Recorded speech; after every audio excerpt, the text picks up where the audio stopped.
I would float 7 million miles and I would float 7 million more. Just to be that germ that floated 7 million miles. Something doors, something. Come on, chat, help me out. Like, you gotta help me brainstorm this. There's something there. There's something there. We can do at this. We'll put it on TikTok. It'll blow up. I promise.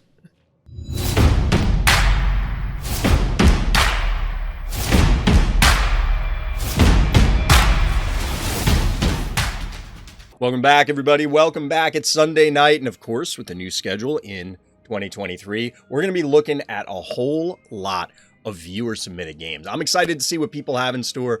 Everybody always has something exciting. Let's get into it. What's going on, chat? What's going on, chat? How's everybody doing? Monochrome, Alan, DT, welcome. Welcome. Hope everybody is doing well. Had a good weekend, gearing up for the week. If you're living in the future, hope the start of your week is going well. I'm not excited, chat. I hope you appreciate how much I love everyone out there, because my Giants, my New York Football Giants, are playing the Minnesota Vikings right now in the playoffs. They just scored. There's only like 7 minutes left in the game. And I said, you know what? We got some phobies to look at. So hopefully I can keep one eye on my other monitor, keep another eye on what we're doing, and we'll see how it goes. Hopefully I can keep abreast of what's going on in the game. Chat will have to keep me updated. I'll, of course, just watch the replays and stuff tomorrow. But anyway. Hey, Krayos, Big She, what's good? All right, so we're going to get into it. We do have a lot of games, chat. Quick aside, everybody, before we get into the actual content, I was accepted into the Phobies Content Affiliate Program, the content creator program, you might call it. Shout out to the Phobies team, and thank you for that. But the reason I'm telling you, everybody out there, dear viewer, dear listener, is to let everybody know that I do receive some compensation from the Phobies team as a result of being part of that program. Now, I loved Phobies before, and I still love Phobies now, and I expect I will still continue to love Phobies in the future. So look forward to more Phobies content coming from Random's Thoughts. So now, on with the show. All right, here we go. We're zoning in with Pancake, our hero, on Fornacified in the blue trunks, sporting the ever-lovable Grimes as the avatar. Let's see what they got. First time using Grimes. Wowee. All right, we get some ancient cartoon dialogue, and wowee. Let's see what we got. Let's see what we've got. So we get what's become a standard opener. I don't even think Fornacified's in the pool right now, but we get a fairly standard opener with the Gravedigger. The abnormal piece is from Bad Guy with the Jackalope, and I don't know what's happening here. This is sudden.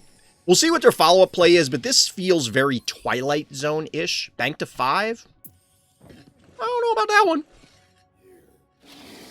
So Bad Guy elects to go with the late Gravedigger. Now, notably from Pancake, I typically, on this map, will break with the Gravedigger, follow up with a Unicorn, start laying traps, and, you have an early turret to kind of control the middle and stuff, and then get a Innocuous online. Everybody by now probably knows my affinity for Innocuous. We didn't get that out of Pancake. We got double 1-drops, but a bank to 4. So we'll see what ends up coming out from our hero here.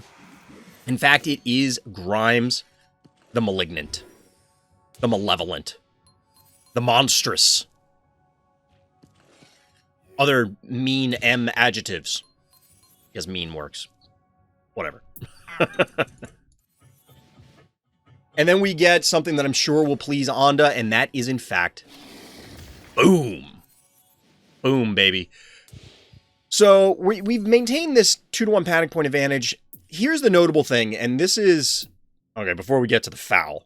Here's something that Hakunay always brings up. Normally, hey, you've maxed 1, 2, 3, 4, 5 phobies, right? That's no bueno. It introduces a number of risks because your opponent can just leverage that advantage. It's 2-to-1 panic point advantage, even though it's a small map, you're not going to put a lot of pressure on. It doesn't really matter what ends up happening on that scenario. You're going to give your opponent a lot of time. But here, the boom means that it can self-destruct, get off the board, and those 5 keys that you've been banking are still live. Yeah, you don't want to blow up the boom for no purpose if you don't have to, but getting yourself to, like, continuing to be in the game because you're able to deploy other phobies is a valuable purpose. Somebody in chat was asking what level is the Grimes. This is a level 10 Grimes. So our hero here, even though it's the first game with Grimes, they were able to level it up fairly decently. Take a peek at the other stuff. We're looking at some well, Bad Guy doesn't have a whole lot of super high level things. The rest of Pancake's team is pretty high level, but we'll see here. Now the Grimes is getting countered by Foul. Chicken for Grimes is messed up. Yeah, that's kind of where I was going with it, Hakunay. You took the words out of my mouth. Maybe not quite those words, but if you want to answer a phobie, and Grimes is a phobie that deserves an answer, right? You can't just let Grimes cook, because Grimes, you're going to have a bad time. If Grimes gets up there at a certain point, it's just, okay, I'm one-shotting everything as long as you're in range. That's unlikely, but Grimeskin is a big threat. You want an answer to Grimes, but you're answering a 4 key with a 7 key. Now, hypothetically, the Foul zones the Grimes. The Foul is somewhat of a threat on its own. This feels a little weird, though. I don't really like this kind of answer. Typically, when you want to answer something, you want equal or lower keys if you can help it. That's why Foul into Chuck, Foul into Boss. Okay, those are fine. It's a narrow gap, but it is still a gap. Here, you're at a deficit. And Bad Guy walks up into boom range?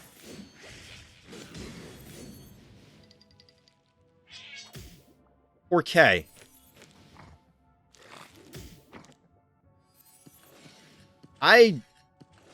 What? There's a lot to unpack here. So notably,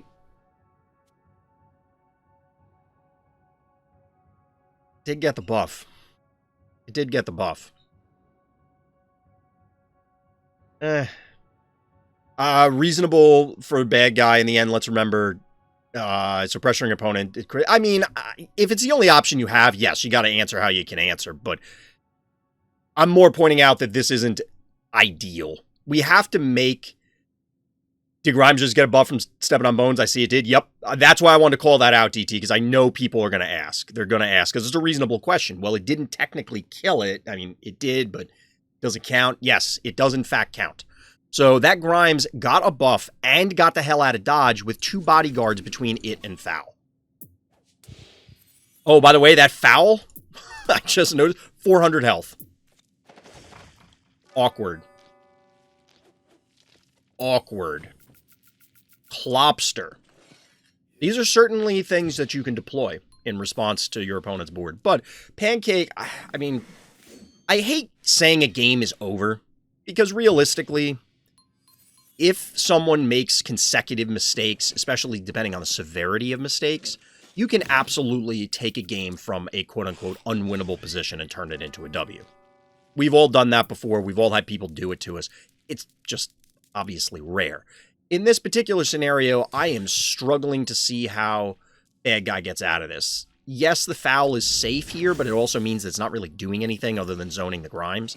As soon as, like, if you go in and say try to disease the Gravedigger for some bizarre reason, not that they could do it now, it's just going to die. So instead, we get a Hevo 2.0 as the investment from our hero. Absolutely just bullying here. Yeah, Pancake is just bullying Bad Guy around.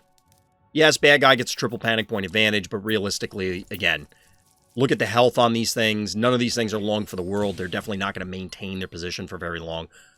Our hero's going to reclaim a 2-to-1 panic point advantage pretty quickly, and then it's pretty much all she wrote from there. It is cool, just like the aliens, that Grimes has this pseudo-teleport maneuver in replays. Get the block down here from Gravedigger. Good heads-up play. Keeps the Foul from sneaking in. Also kind of cuts this off. Focuses the fight in the center here, which, given your phobia advantage, you want to meet your opponent as our hero here. You are at an enormous advantage. See, like, now this Foul is arguably useless until the cooldown comes back up again. It's going to be super challenging to make it relevant. The Klopster's going to die. You probably boop because the Yoink is down. The disease is down. You can just be aggressive from this stage, including sniping this with a Grimes. Grimes is now up over 1k damage. This play was cute. Which one? The one we just witnessed?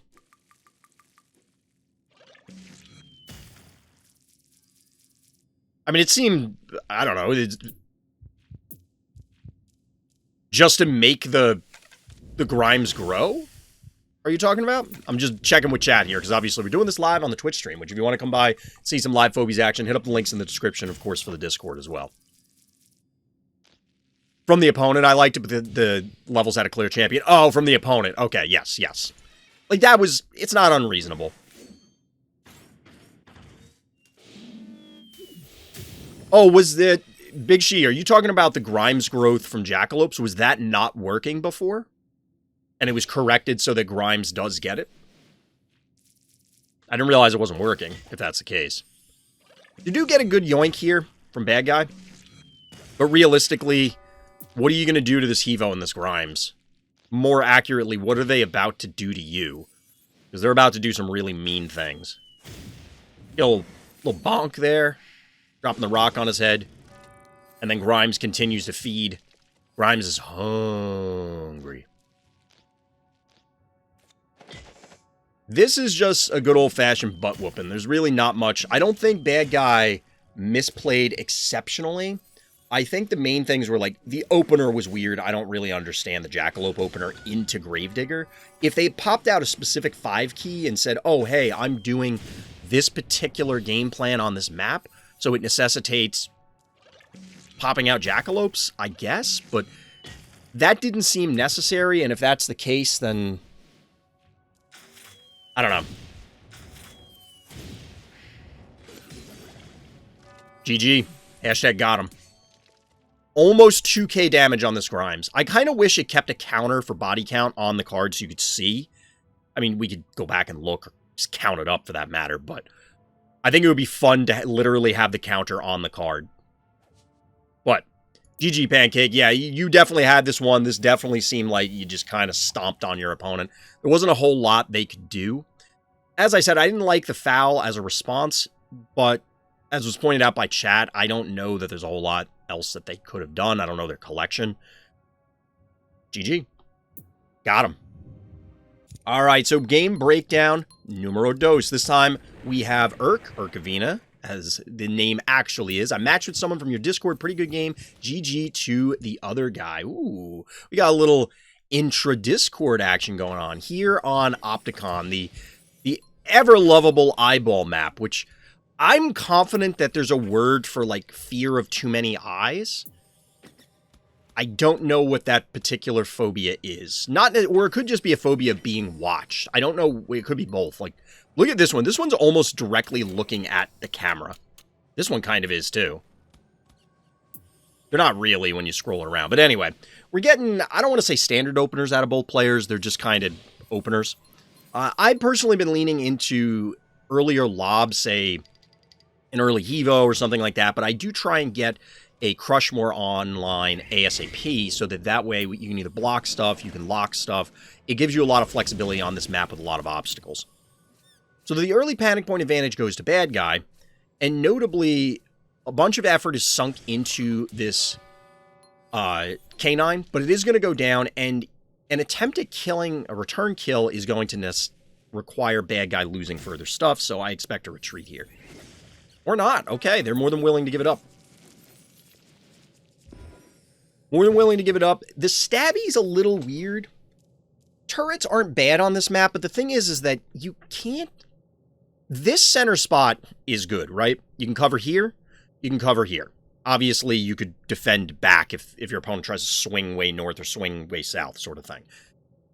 The more important thing, though, is stuff like Fire Ant. Obviously, Fire Ant itself is very strong here. The traps, you get a lot of weird clustering on this map, and it's a lob, which is the bigger thing. Getting it here means that you can also threaten this space. Otherwise, this becomes somewhat of a staging area, sort of. I mean, we'll have to see how our hero goes from here. 7 keys banked, by the way. But the Fire Ant is kind of scary. Honestly, I mean, Fire Ant is a ultra rare, but I don't see it that often. I'm curious as to whether it is explicitly because... Whoa. Okay, we'll finish my thought and then comment on this. I don't know if it's explicitly because people just don't have it, because, as mentioned, ultra rare. But the other thing is, I wonder how many people... Do people like it? I don't know. I'm not really sure. It just doesn't feel like it shows up a lot, or as much as I think it should. Let's just say in Sum of All Fear 3, people hate Fire Ant, hate in a positive way, as in, like, the Phobies good. That's kind of where I'm going with it, hakunay, is that, assuming I'm interpreting you correctly, that Fire Ant feels super strong. It absolutely can dictate a game. It exerts an extreme influence on a game that it is involved in if, you know, it's an appropriate level Fire Ant and it fits the situation and blah, blah, blah. But, yeah. But back to this game. This is interesting. I don't mind Spider here. Yoinks in general are going to be very good, of course. This immediately threatens here. Sort of, because I think Bad Guy could have hypothetically left the Fire Ant here, allowed it to get yoinked, because odds are you're just not pressuring enough with what's on the board right now. I don't even know if you have enough pressure, because this is almost 600. We'll say 900. This will have Fireball. It won't even have Fireball to follow up turn. You'll have Meatball. So what did I say? 9. We'll round it up to 12. Round it up to 18. It actually might be enough, but I'm rounding up pretty extreme. There might be enough damage here with specifically having this Gesundheit, which is why I was trying to make the point, is it worth the Gesundheit here? I'm not sure I like Gesundheit on this map, but maybe it was just, in the moment, I want this thing right now.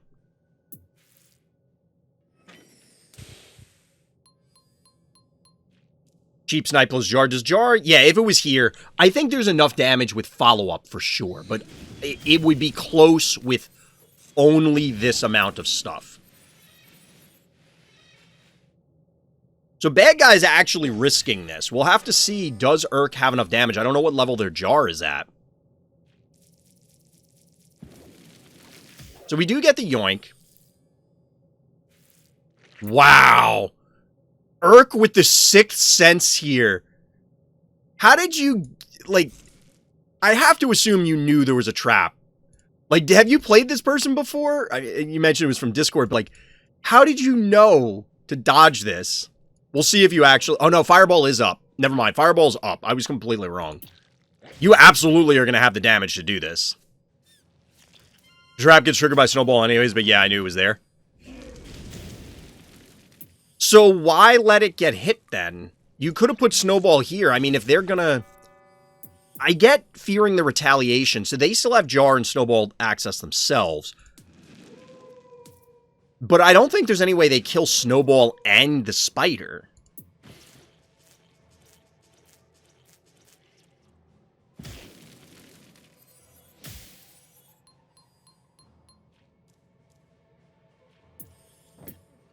If he gets in and kills Gesundheit, then the Spider lives, so I don't care. Yeah, I mean, the Spider is... I have to imagine the Spider would be the priority target from Bad Guy at this stage. I mean, I don't know where I would have assumed the trap was. I probably would have thought the trap was here and moved the way that you did, Urk, if I was in your shoes. At the end of the day, it's just, I guess it's not that big of a deal. But it was just funny because with the Gesundheit moving there instead of down here, it's like, wow, you dodged the trap and then womp womp, walk into the trap anyway. Snowball would probably die. Well, Snowball would probably die, yes.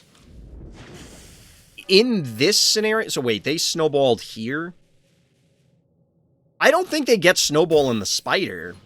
I mean, we don't know Bad Guy's, we don't know Bad Guy's Phobie collection, so it's possible. And if you had gone here and the trap was there, then you cluster more damage. Whereas if the trap's here, it's just not hitting as much. But a little Bluely action. Love to see that. Panic points are even. Bad Guy had to invest in this Gravedigger to kind of retaliate on this turn. So what are we looking at Phobie count-wise? So Fire Ant, Cassowary, K9000. Spider, Cassowary, Cat. You're obviously coming out ahead in the key exchange. You could argue that it's absolutely, maybe not absolutely, but likely in favor because is trading Miss Moffat for Spider worthwhile from a Phobie ability standpoint, not just keys? Probably, I think. The cheap stuff bunch? Yeah. Cheap stuff and Bluelian versus Moffat and other cheap stuff. So since the panic points are even, you can kind of juggle like this to heal up. There's no real good way for them to get in, although you do have to probably move the jar, yeah. Although, if they go into here to yoink your jar, I wouldn't be surprised if you just kill the spider, in which case that might be a favorite. Like, point is, possibly leave the jar as bait, unless this was... This, I think this might have been off cooldown. 533.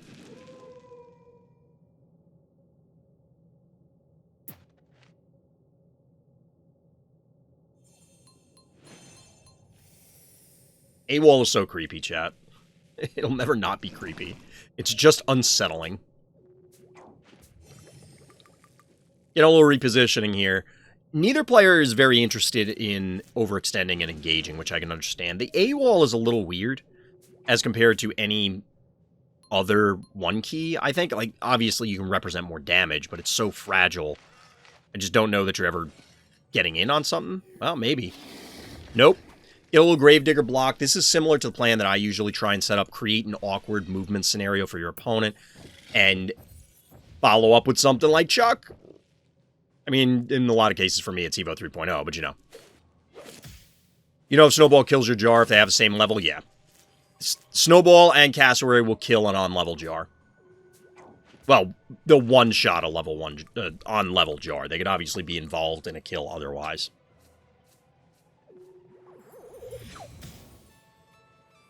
So clearly Ted's going to come down here. How are they going to get rid of AWOL? Probably this stabby? Nah, whatever. AWOL should get a skin wearing a bikini or ballet activewear. That would actually be hilarious. If it just had like a little slipper on it. It would actually work if you had like a ballet slipper on. I mean, like, if you had a ballet slipper or sandal or something on AWOL, even if it doesn't make sense because it's just a single toe instead of a whole foot, it would still have most of AWOL showing. And you could even still have, like, the bend animation of it opening its mouth. I think it could work. I think the creepy part is him having a mouth. Yeah. Werewolf transform can one-shot a jar many levels higher than it. Yes. Sure. Like, I'm confident that's true. This is another Smiley situation. Are you predicting that? Or are you saying Smiley would be good here? Because Smiley would probably be pretty good here. And you could kind of bully them back if that's what you're saying. I don't know if Urk... do you have Smiley? I feel like we watched a Smiley game with you. Smiley plus Gonzo, Scritch, Snipe, and Oculus, and Smiley goes in without problems. True. But in true Urk fashion, we're getting a Graylien. It wouldn't be an Urk game if we didn't get a Graylien. I think Scritch would be a little much, but obviously Gonzo could do it. Gonzo could fulfill that purpose, for sure. Ooh, we get a 5-to-1 panic point advantage.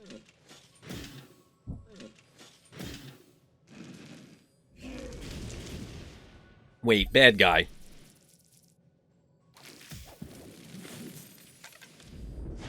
Really? I guess. So, there's still almost 7,300 health on Hero's Heart here. Bad guy's out of keys. Urk still has 6. 1, 2, 3, 4, 5, 6 phobies. The stabby was the 7th. I just don't...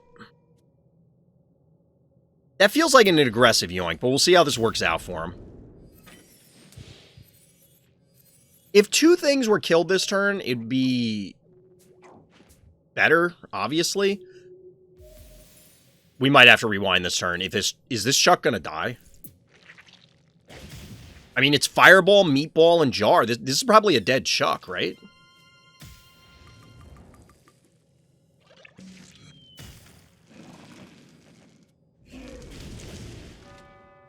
Urk does it again. Jesus fucking Christ. You gotta look at this turn, because Urk is now our resident Graylien expert. Where there's an Urk, there is a way, because we get this Graylien yoink, and it's like, well, how are they gonna kill this Chuck? Oh, by the way, there's a Gesundheit that, for the record, if you weren't watching the full replay, it started down here. And it just inched its way up the map You get a meatball, you get some jar. You, of course, need to cook those meatballs. You get a little bit of fireball from everyone's favorite good boy, Snowball. We'll see you at the next barbecue, Chuck. Whoop. Didn't mean to rewind that. Little Graylien gaming. Gonzo is pretty much always good. It's like a tractor, except it's less obvious that it's broken. Oh, you missed the clip then, Urk. Where there's an Urk, there's a way. Cheap stuff over expensive stuff. I wish my Gesundheit did half as good as this one. This Gesundheit. You know that song, I've Been Everywhere, Man? That's this Gesundheit. It's made it from down here all the way the hell up here. I would walk 500, whatever the fuck that's, like, what is it? Well, I would walk 500 miles? Is that how it goes? My wife is going to be upset. I don't know if she's in chat.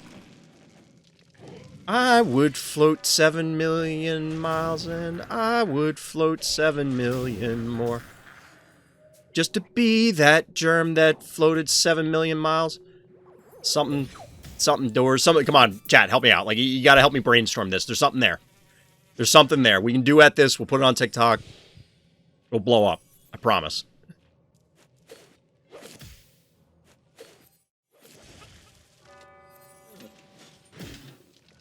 It's going to happen, chat. It's not going to happen. It's not going to happen.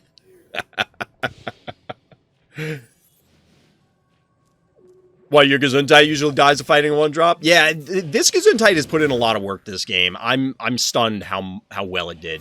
Typically, my Gesundheits, I mean, I don't use Gesundheit a lot, but I've never had a whole lot of success with it. Now, to be fair, Bad Guy is putting a lot of pressure. 35-25, though. Despite having that 5-to-1 panic point advantage and it being a big map, you still need time. And I don't know that Bad Guy necessarily overestimated how much pressure they were putting on or anything, but clearly the loss of Chuck was a big deal. And you can't. Don't you ever talk to my Gesundheits or me again. A little boomer action. Yeah, Bad Guy's going through the death throes at this point. There's really not much you can do. Gesundheit and the circus maps are so good. Have we gotten all of the circus maps at this point? The carnival maps, I mean?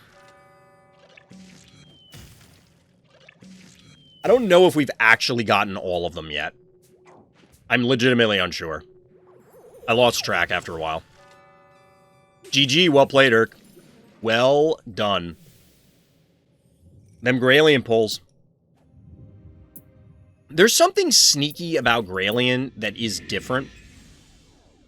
Where it feels as though, like when Gray turned his hand around his head. Well, when he does like the big spin to do the switcheroo. All right, next up is our hero here, Big She MK87 here on Hold Still. Zoning in the blue trunks. Less freaking Lerperkern? Firkin Leaperkarn action, but it was an interesting game. Clown face. I don't know if we're like, is the clown face emoji supposed to be sarcasm? I don't know how to interpret that. Am I supposed to be one of those memes where I'm like slowly putting on clown makeup because something stupid is happening? I don't know how this works. But we do get what is the more standard play, I think, on this map. I think most people have gravitated toward this, breaking one of the early obstacles. I've seen people break the middle one. These side ones seem to be common. Then you can move up north. It allows you to also, especially if your opponent, like me, does not tend to do this. Wait, I thought you said there was less Birkin Leaper card. There's one here right now. Which has to be a... Like, does your opponent, like, pop out Akira or something commonly? Like, why did you go with Leaperkarn this early? I mean, you can Leaperkarn their Gravedigger, but what I was going to say, speaking of Gravedigger, is that you can threaten a block up here, which makes it super awkward, because then you kind of lock off the top part of the map. I usually don't take Panic Point 1 with the 1-drop going first. I've seen that happen. I've seen it not happen. It kind of depends. Place of 1 higher, so that way I could go to middle or top, I guess, and then, like, back cap with the Gravedigger. I could see that. Why didn't you take the middle? Opponent can't kill Henrietta in the middle. That's a strong question.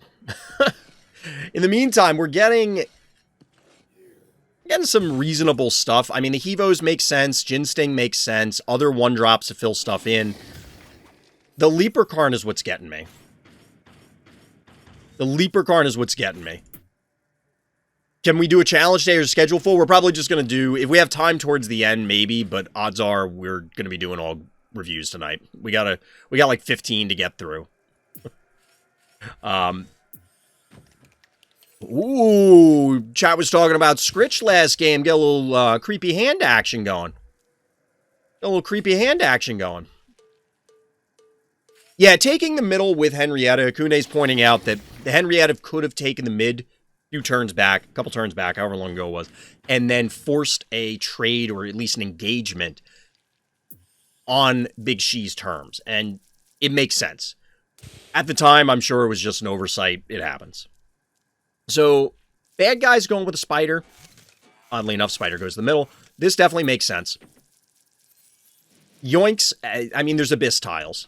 And you often get these concaves set up where neither player can really engage in the way they want, so that way you end up with these standoffs, so clearly Yoinks can force an engagement when your opponent doesn't want to do it.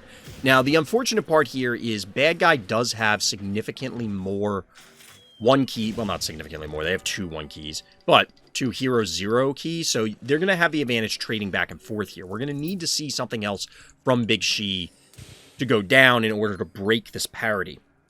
Now, the preemptive Firkin could be very relevant here because they do have to honor the Leprechaun. The Leprechaun otherwise is going to represent, hey, I'm going to turn off your spider, and then my spider's live for a while. I wonder if Scritch and AWOL are from the same family. Yeah, idea was playing Firkin to encourage your opponent into playing non-ability Phobies. That's why I was asking earlier. I don't know if Big She plays against this person a lot, and they tend to lean into, you know, any of the big Phobies that have abilities that you want to try and deactivate. But as an aside, that's why I think some of the big dummy Phobies, such as Barzilla, if there are more things like Firkin Leprechaun, I could see that giving an avenue for this circular, triangular relationship, you know, like rock, paper, scissors sort of thing, where it's, I have ability Phobies. They beat big dummy Phobies because I have abilities and you don't. So I can do stuff that you just straight up can't do. I can yoink, I can boop, I can displace in other ways like switcher you, I can buff, I can whatever. But the ability Phobies then get beaten by the Firkin Leprechauns of the world, and assuming there were other Phobies. But they, in turn, get beat up by the big dummies because it's like, well, you're an undersized Phobie with an ability that's irrelevant.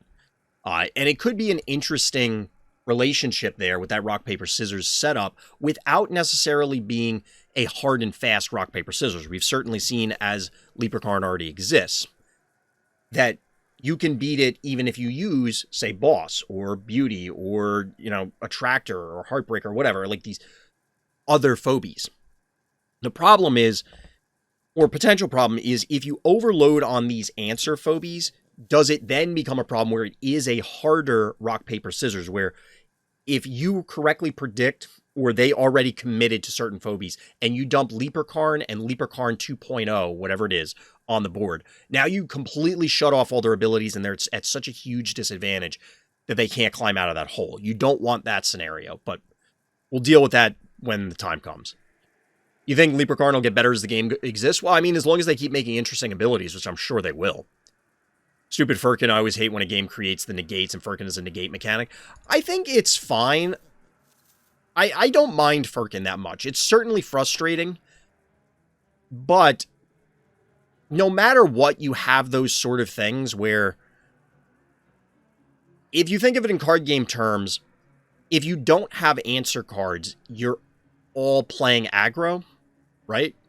Or maybe not necessarily aggro, but like the game becomes more linear because it's just, okay, well, you do this one thing, you operate on this singular axis, and you can't, there's no way to have relationships with other game pieces, game elements. So in this case, introducing these answers gives you another axis with which to interact with your opponent on, rather than just, I have to kill their phobie. Okay, well, now I can deactivate their phobie and force different answers. I absolutely can get behind the idea that that is not something people are interested in, but it is something that is worth looking at, and we'll have to hope that the Phobies team is very careful about it. Anyway, without making it too much longer, let's get back into it.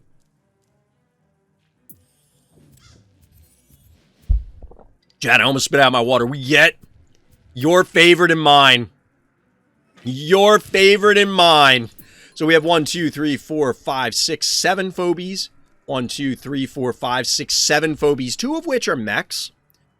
2 of which are undead. A dimensional. Russell! Yo, Russell action going. Little Russell action. Let me predict. Big She will negate Octo, and his Moffat will pull the opponent's Moffat into the abyss. Could be that. Could be the other way around, but that seems reasonable. Seems reasonable. This Russell is super intriguing to me for a lot of reasons. Obviously, just Russell, but we'll see how this works out, because this is an iffy Russell situation. Bad guy has a ton of keys left overall. Has a ton of keys banked. We'll have to see how this goes. So the Leaper Karn can hit the spider right now, because it can come down here and 1, 2, 3, 4, because remember, it is a lob on its ability. Is that worth it? I don't know. Well, Big She determines it is in fact not. Instead, we get a Russell activation. Now remember, big map, bunch of health on the heart. Yes, it was a panic point advantage for bad guy for some time, but even, you know, a quarter of your health gone, we're still looking at over 7k health. It's a long time before panic points are going to decide this game. So playing a patient game with Russell or anything else is reasonable, because you can pick off some of this stuff. This forces your opponent into Clinico. Not necessarily terrible if you're playing the long game or your opponent's playing the long game, because you may have a chance to continually heal your stuff, but this is going to take damage. This is going to take damage. These 2 will take an enormous amount of damage and then possibly die. This is bold. We get a Leaper Karn on the creep. You hate camping games? Yeah, this one looks like it should go into the late game. I mean, we're over halfway in. But both players are naturally being very patient. Now, this is a dead Leaper Karn if bad guy wants it. It possibly is a dead Scritch. Wait, would it be a dead Leaper Karn? Hey, Aster, what's good? Did because I needed that creep dead, and without range, the attack wouldn't heal. Gotcha. I mean, it makes sense. It makes sense. It's just bold because it's like, oh, you Leaper Karn the one ability. So Clinico, as mentioned, is going through and cleaning stuff up. Imagine if this was a Bluelian instead of a Clinico. But creep does, in fact, go down to the full rotation, the full duration for Russell here. Get a takedown on the Gravedigger, so that's 5 keys for 0, basically. Admittedly, those 2 keys may not be doing anything, but let's see what the juiced Evo brings. Bonk! This is the power of Russell. This is the power of Russell. Like, if you look at the board state here, I think bad guys should have expected that this Jin Sting was dead one way or another, but I imagine their thought process was, oh, they have to yoink my Jin Sting, in which case their Moffat will be exposed, and then either I can yoink it twice, I can blow it up with a bunch of stuff. I have enough damage to kill their spider, is probably what they were thinking. You do not have enough damage on the board right now to threaten this Hevo. You just don't, unless you're out leveling them by like 15 levels. Now, you could chain pull. You know, you pull to here, you pull down, attack with the spider, hit twice with this, hit with the Clinico. But then you're not... Wait, what? Why is there a counter Russell?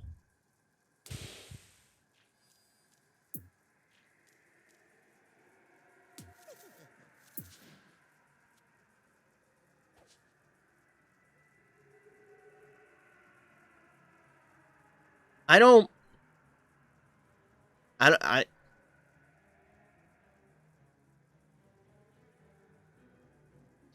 So the only thing I can say about this is Big She does not have 5 keys. So if me as the Russell player, I mean, both of them are Russell players, but if I plop Russell on the board, you have to obviously be cognizant of what phobies can they remove poison with. At 4 keys, that's probably Clinico Muffin. Because, I mean, you could go Dermic, but why? Can't go Metabot and you can't go Bluelian. So maybe they're thinking they can overwhelm it or try and pull off the same thing, but now you have 1 utility phobie, 2 utility phobies, arguably 3 utility phobies, although Russell can output some serious damage. This is a level 9 Russell. But you don't have a ton of damage and no keys to really supplement this, so Big She is going to have to overextend and allow something to happen. But instead, they're going to sit back here. This is the second call we've seen this game. Oh, and by the way, get furked. Like, just get furked.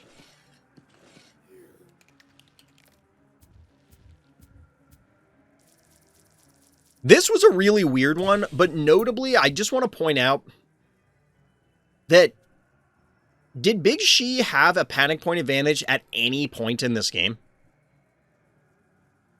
Oh yeah, it was GG after the Jin Sting kill, I think. Well, I take that back. They could have invested in something other than Russell and Misanthrope. But, yeah. Get Furk sounds like a swear word made up by 4-year-old can't speak properly yet. I mean, yes, it kind of does. But yeah, I don't get the panic point, the Russell answer. Big She's confirming that no, they did not have a panic point advantage at any point in this game, which I'm pretty sure was the case. It definitely makes sense. More like get dunked on than you getting dunked. So we did get a bunch of yoinks and other effects in order to lead to a Hevo kill, but you already have this Gravedigger standing all up on Octonauty's tentacles here. We're going to get a yoink into a spider kill. This is just slowly picking apart bad guys' team. There's nothing they can do. It's only 235 a turn, but the reason that it matters... The reason that it matters is, and we get a little Slammerhead BM, I guess. The reason that it matters was the Jin Sting play. Now, realistically, I think it was, in retrospect, I think Big She was pretty bold. Like, that took some pretty steel-based round ones, we'll say. To go for a Russell when your opponent still has 14 keys left, 19 of which are banked. It's not like they only had 3 keys available and had 11 more waiting to move up. There were 9 keys banked and then 5 more in reserve. So, oh my god, another scritched up Firkin. Bonk. Got him. Got him.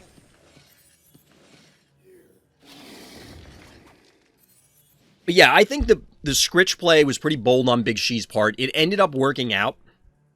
But I think the reason that it worked out was specifically because you were able to pressure multiple phobies. So, yes, you put an 8 key on the board to get rid of 5 keys.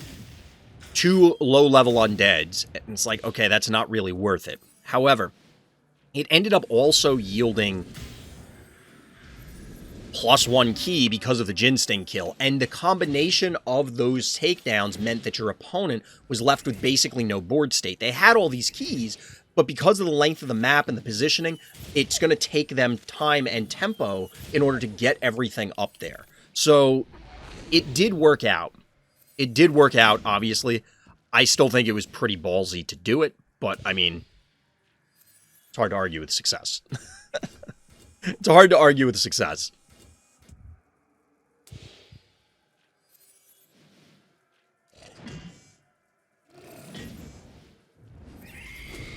Baba Haha or Ivy or... Wait, I'm confused by what you're asking as we're watching the end and demolition of Bad Guy's Heart. This was pretty cool, Big She. We got to see some stuff that we don't typically see. We got a Russell game out of not me. We got Scritch putting in a lot of work. And, of course, everybody's favorite Firkin Leapercarn. Is Leapercarn meta now? I don't think I'd go that far. I don't think I'd go that far, but it's another phobia. It's clearly a niche phobia, right? As we were saying earlier, and as Hakunay was pointing out, this is an answer phobia. You're ending the game with Leapercarn, but it's not, I'm heart pushing or controlling panic points, really. It's you're just influencing the game. And at the higher levels, I could see it becoming a common meta staple because as people's collections grow, you'll have to forgive me, I have the hiccups. As people's collections grow, you're going to get more phobies, like, I mean, maybe not specifically Smother Mother, but a lot of the 8 keys have abilities. A bunch of the 7s have relevant abilities. Several 6s have multiple ability. You know, like, there's a lot of them, and there's good reason that people put Boss on the board, or Heartbreaker, or Yeti, or Beauty. Russell, you can neither here nor there, I guess, but Brony, the power down from Oopsie. Like, there's a long list of things that are relevant to hit with Firk and Leapercarn. And then maybe Brony is an extreme case, but you Leapercarn it, it's like, okay, well, it literally does nothing. At least the other ones they can hit. They can still punch, they can still fight. You're body blocking with Brony, I guess, but that's it. But it throws an enormous wrench. Imagine you don't have to kill Boss. I mean, you're not going to for a while, but if the big thing your opponent was trying to, like, the big threat from Boss is that it can go wham. Your positioning, you fucked up. You're screwed now because you got hit with your fired and there's nothing you can do. Your positioning was completely hosed because of Boss's existence. Well, now you turn that off. Now it's a bad Barzilla. Like, it might actually, I don't know if the numbers work out that way, but I assume it does less damage, so, or maybe they're about the same. I don't know. But the point is that you are turning off a lot of things. I get the value in Leapercarn. You could, of course, play around these things without Leapercarn, but probably makes your life a lot easier. I think Snowball's the best phobia in the game, followed by Attractor and then Gonzo Bonzo.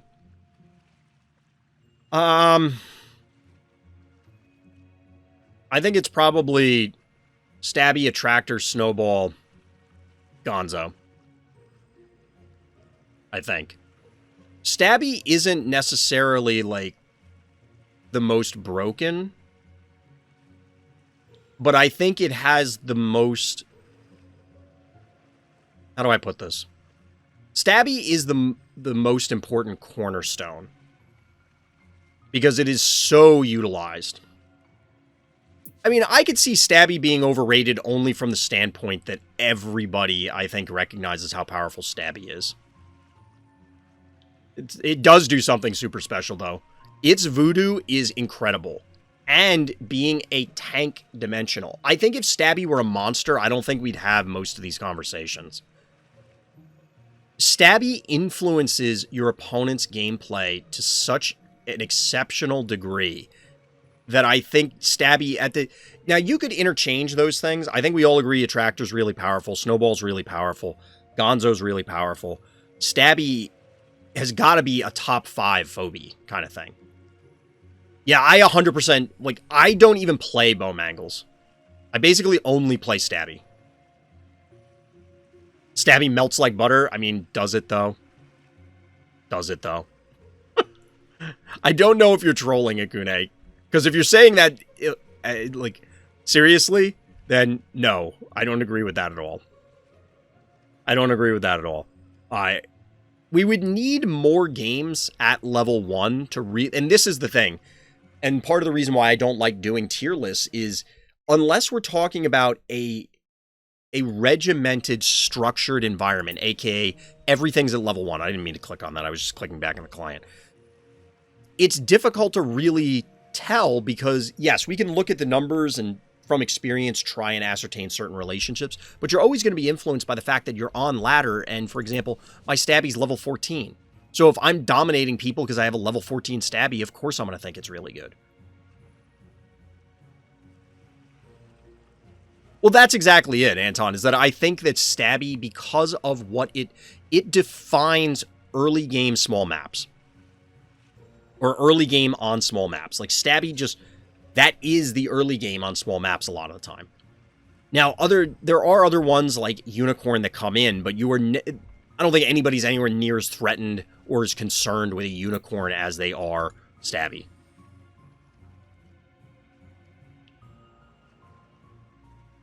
But that's the thing, is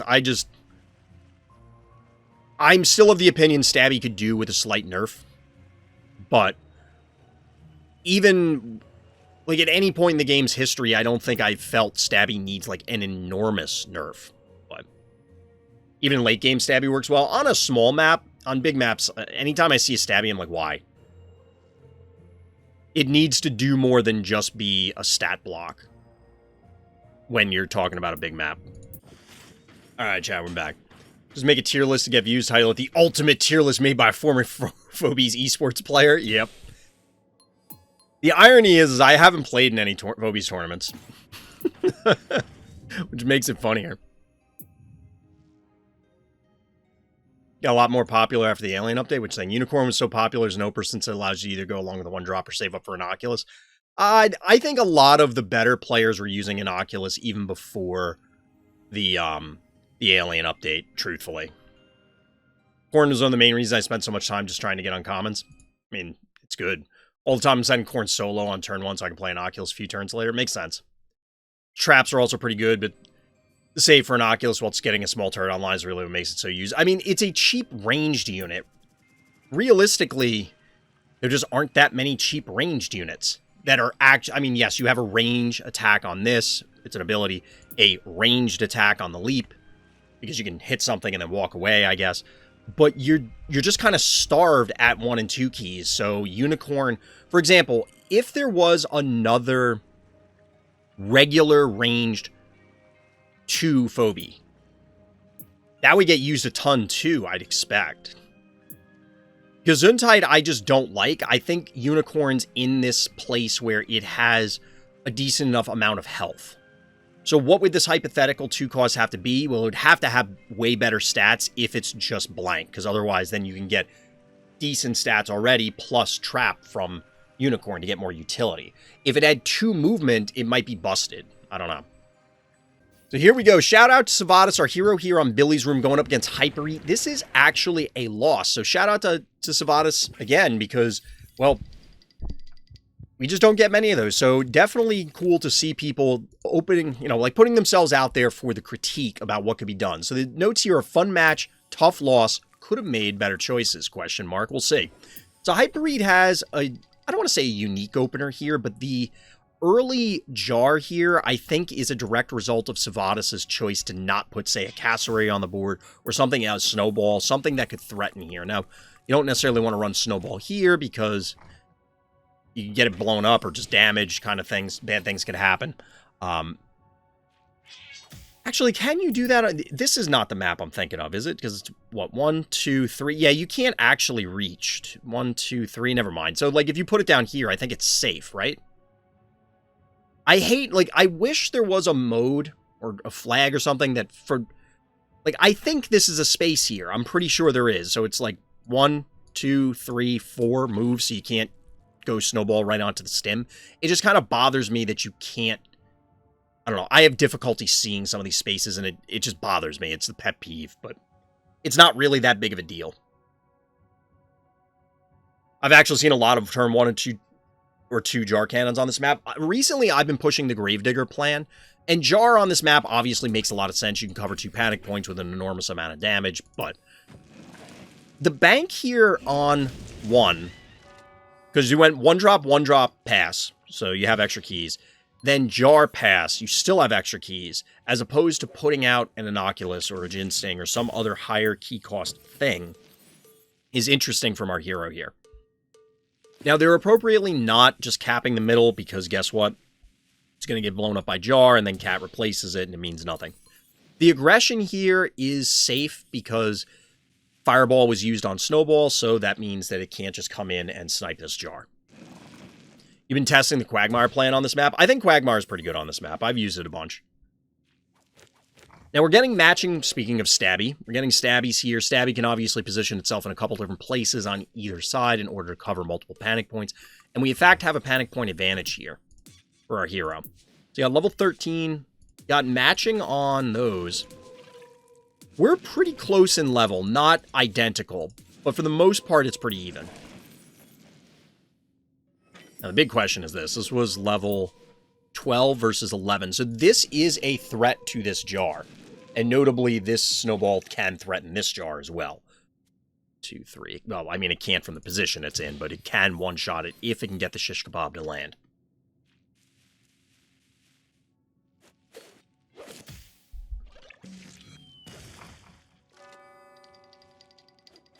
So we do get to replace here. We commonly see higher-ranked players not really going for this trading one-key plan, because at some point, Hypereat is going to have to commit yet another Phobie to this, because obviously it's going to go down, and then the cowbell replaces. And we don't have a bank coming out, really, from either player. Now Sivadas is banking, so we get something set up here. The rotation from this snowball is interesting. I mean, there wasn't really a good place to put it, given where the bow mangles was, in order to try and then threaten the jar. But it looks like both players are content to do this one-key trading war, 11 keys to 11 keys, which means technically Hypereat would be down in this scenario. So this is interesting, the fear here. So if Stabby stayed, it is not in range of Jar. Like, Jar is not going to be able to hit it even if it rotates. It would be in range of this, this, and this. I kind of feel as though you get this pot shot onto bow mangles, which is fine. But if you left the jar on the stem, you could leave the stabby here and then threaten the bow mangles if it comes in to hit your stabby. Otherwise, you just kind of trade blows with stabby and trade however you like, I think.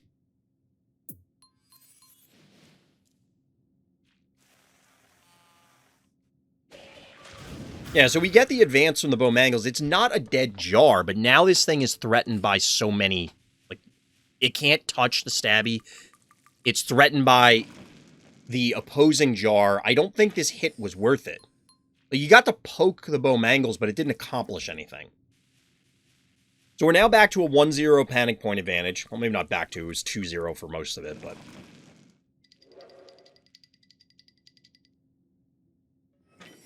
So does Hypereat... We have 10 keys to 8 banked. Hypereat has an opportunity here to snipe the jar. We'll see if they take it, because you can get a panic point advantage as Hypereat and set up with a bunch of turrets. So I think the jar kills this. Yeah, they're going to go for the jar here. Jar can come down and rotate to kill the Henrietta.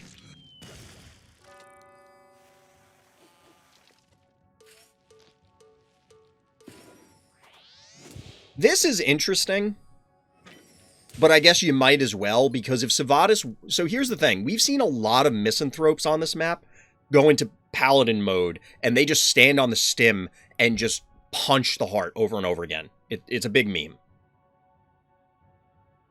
So, putting the cowbell here means that this is actually a fairly significant threat. This is over 700 damage at a clip. It's a level 13 cowbell. You can't ignore this, but even though shish kebab's up, you've lost your jar, so you don't have something that can immediately get to this. Well, I guess you could, I take it back. There's stuff that could do it. Like, you could spud. You rotate this up and spud or something like that. But that means you're not dealing with this, you're not dealing with this, you're not dealing with any of these. Losing the jar, and there's no clear path to get to your opponent's jar. This invade was pretty successful so far. We'll see how Sivadas responds. Chat's got a lot to say. Trading one keys is only ever good for the player with most keys left. The player with less should never shake hands. Yes, to a degree.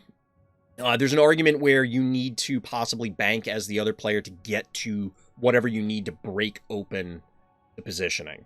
And then maybe it's just staving off damage kind of thing. But in general, yeah, if you just trade one keys, unless your plan is to whittle them down so that it's, okay, we're both out of keys, and then I'm going to windmill slam my thing, and I know that it's going to be better than their response. Maybe. But yeah, for the most part, it's not going to work out. When I see stabby like this, I always go creep to capture a point and poison the enemy jar. Wait, what?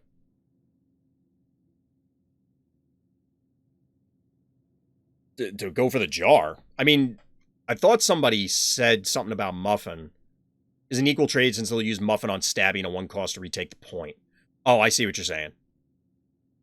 I mean, even hitting, like, if you creep, I'm happy to, most times I'm happy to trade Muffin for creep because I can it's not on this map, but say on Biff's room, I'll cap the center with stabby, you move in to poison it, and then I'll just Muffin it after I've capped the point with stabby and, like, walk stabby back. It's still in range covering the point while it's doing this. That doesn't always work out on every map in that scenario, but similar things happen. Even then, I don't know. I don't really like creep as an answer for the most part, at least on ladder. Maybe it works out better at even phobie levels. I have no idea what that is, Monochrome. Sivadas wanted a 1-key trading, thinking he can push until the end, but it never worked. The pressure was non-existent. Yeah, you can trade 1 keys, but you need to be building up. So if Sivadas had this scenario set up right now, right?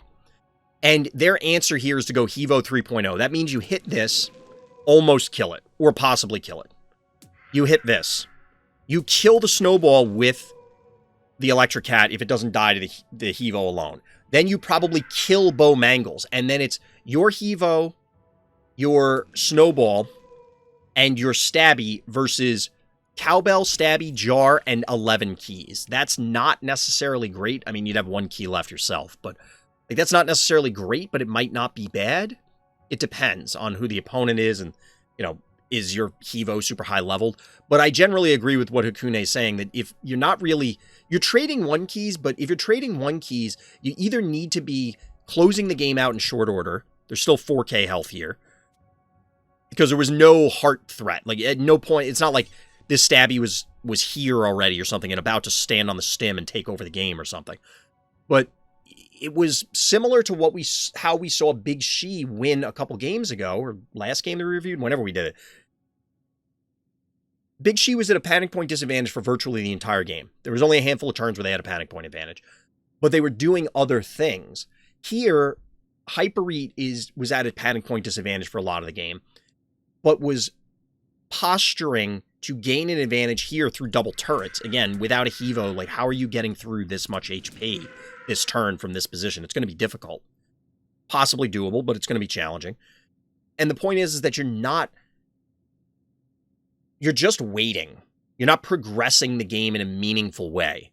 Like this, even if it was triple panic point Sivadas right now somehow, this is a bigger clock than these, I think.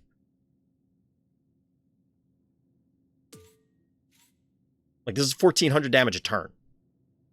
Well, I guess maybe this is a bigger clock by going back and forth both turns, but it's a significant enough threat that Hyper Eat is threatening the game being over in the next few turns, as compared to just trading 1 keys for 235 damage a turn. Chat, did I call it? So we do get a Hevo 3.0. Do get the Electric Cat takedown. The Electric Cat actually gets an extra hit here, so that's notable. And that allows the jar takedown. That's actually really good. That's a pretty solid turn. Now it's Stabby and Cowbell versus 11 keys. I feel like the game kind of turned bad when he went too deep with the jar cannon to poke since he had very little other firepower. Yeah, I think the jar cannon was unnecessary. Yeah, this was a strong turn until you consider this. So remember, panic point advantage, well, it's now switched back to Hyper Eat. But you only have 1 key left. You have to reclaim a panic point. You're going to take a ton of damage trying to deal with this stabby. And you don't have a good way to reclaim anything.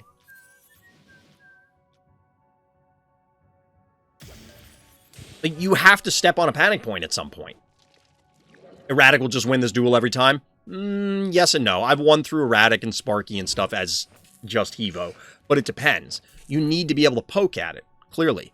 How do you poke at it if you have to walk into range? And you can't safely, it's not like there's two obstacles next to each other and it takes Erratic time to walk around. Well, you would need to have a panic point advantage so the Erratic has to commit into you so you can kite it. Only with Quag it was already GG. I mean, you're not wrong. You're not wrong. There's not really much that Sivadas can do at this stage. While that turn was strong, and that's why in my head, I'm thinking about Hevo 3.0 because I have it. That turn looked strong, but ultimately it was in a losing effort. I really do think going back to that Jar turn, where you were forced to try and send Jar to a weird position to try and protect it, and then all of a sudden you no longer have that threat, and it allowed Hypery to overextend into your territory, reclaiming those panic points.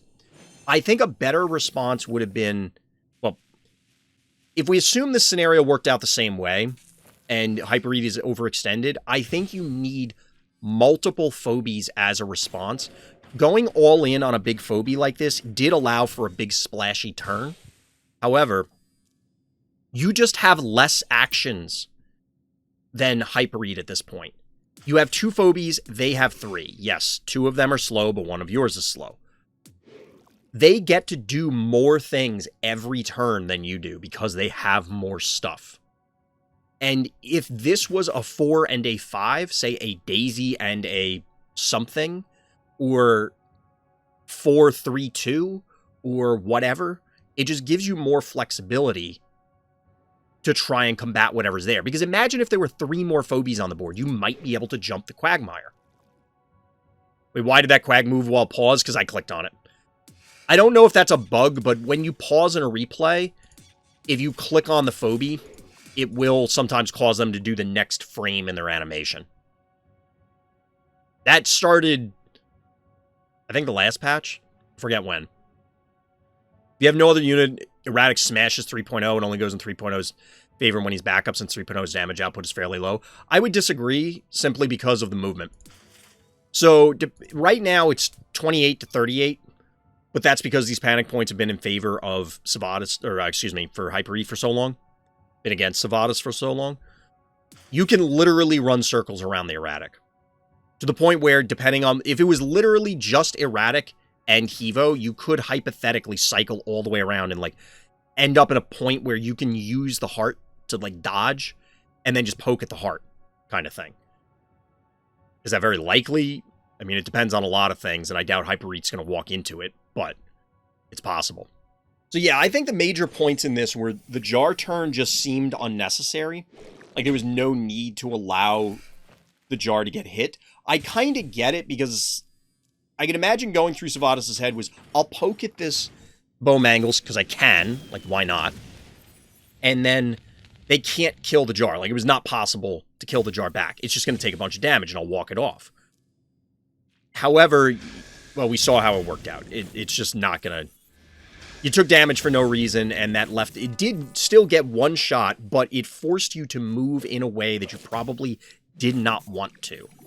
It could have been maybe you just position Jar literally all the way back here and say, well, it's out of the game for a couple turns until I can push their snowball back.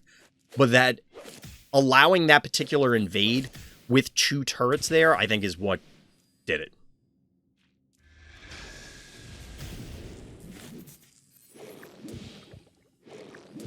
But GG, well played. W goes to Hypereat. Alright, we're back on Opticon here with Morbid Fates and the Orange Trunks, our hero. Notes for this game, I was in a very trolly mood, but it ended up all working out in the end. So we'll see what kind of troll action is happening here with Morbid. You have Daisy on your MVP now? What, on your general MVP list? I think Fortute still hangs out in Discord, Kraos. But yeah, we haven't seen a Fortute game in a while. Shout out to Fortute. So no real trolling going on yet, although possibly from Bad Guy because they banked to 8, specifically. Again, with another early game Jackalope, I'm not a fan of the early game Resurrect Phobies because it doesn't really pressure your opponent to do much. They can often just kill your guy fairly easily. You know, there's going to be a bunch of 1-keys running around. You're going to have other stuff like cassowaries and snowballs to just help deal the damage, and then all of a sudden you lost 2 keys when you could have only lost 1. Like we saw here. So I'm not sure why Bad Guy went for this to begin with. I respect the early game Crushmore. This is kind of what I've talked about. Not that, though. Not that, though.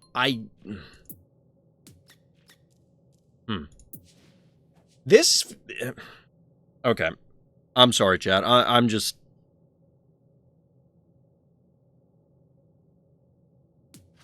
I like Crushmore on this map. There's clearly a lot of things to break. There's also a ton of places where you can put an obstacle. This would be one of the places you could put an obstacle. I don't recommend putting an obstacle here. Because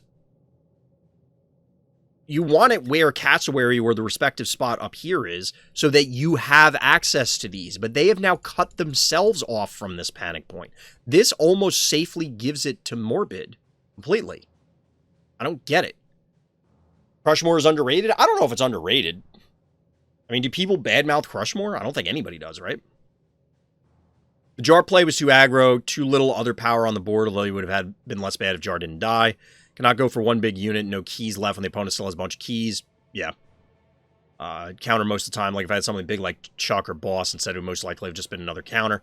Don't think he played bad at all, though, just some minor mistakes. Yeah, exactly. Like, they weren't super egregious mistakes like offering up your entire team in the Sivadas game. It was just mistakes were made and they were capitalized on by a very strong player. It's like the defensive version of Hematic/Klepto, yes. No, but it should probably be used more often than it is. And I feel, yeah, I'm kind of with DT. I feel like everybody likes Crushmore. I think I see it fairly frequently. It's probably, I see Hematic the least, but it's also rarer than Klepto or... Why did this just happen? Why did that just happen? I guess Bad Guy didn't anticipate this aggressive play. But at the same time, this doesn't...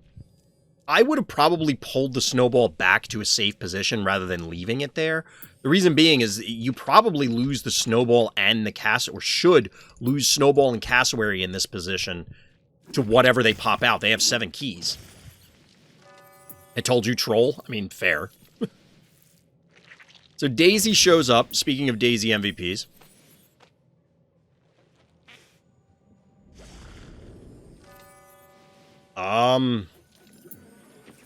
That is in fact a thing you can do. That is a sheep. I imagine if we're going full troll, we're going to see a Daisy go on the stem shortly. Yep. Although this should be just a dead Daisy. Motherload. Huh. Did you... Since you're in chat, Morbid, did you, like, just completely beat them up on stress levels or something? It looks like you have a slight advantage, but, well, these are way more than them, but the other ones seem mostly about the same level. Sheep attack is the best attack. It is a pretty cool attack. It is a very entertaining attack. So we do get the Razormouth block here in order to prevent the immediate Daisy death. It's possible it goes down anyway, but we'll see.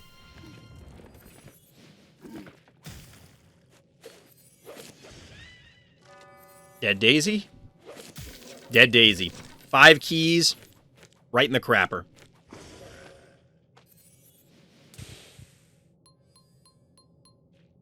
I want a Daisy skin where it has moss on its head that looks like it has hair and flour on it. That would be pretty cool.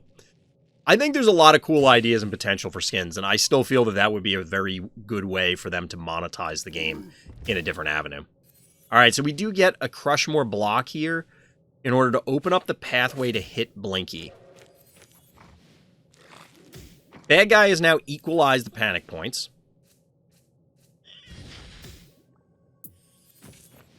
And Erratic. Alright, answering the Motherload.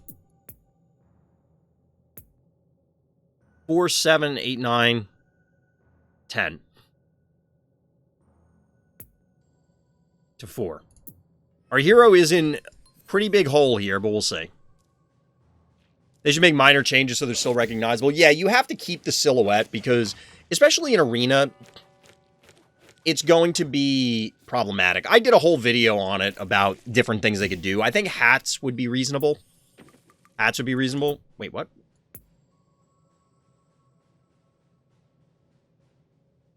$12 keys?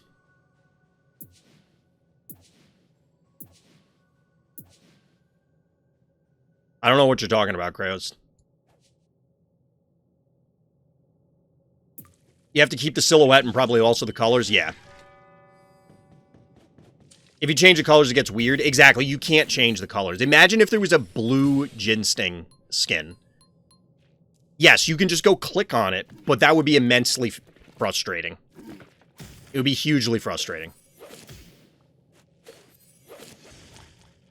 Alright, another dead phobie. Morbid wasn't kidding when they said they were trolling, but they are up 4-2 on the panic points until now. We'll see how this goes.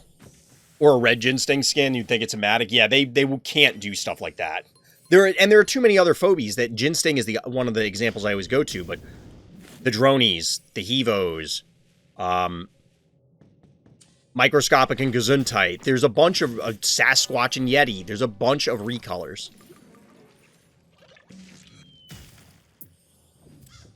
Russell. We got 2 Russell games tonight, chat. What are the odds? What are the odds that we got 2 Russell games and they weren't my games? I don't agree with this sheep. This Russell is too... Yeah, I get it. You get a hit with it. It's a dimensional. You want to take it. But I'm guessing bad guy is not anticipating a muffin or Clinico or something. There's still 5 keys left. Bad guy has no more keys left. Honestly, it doesn't feel like bad guy's in a very good position, even though, you know, they have 2 counter phobies for the mother load.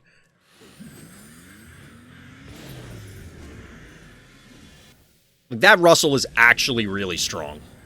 That Russell is actually really strong.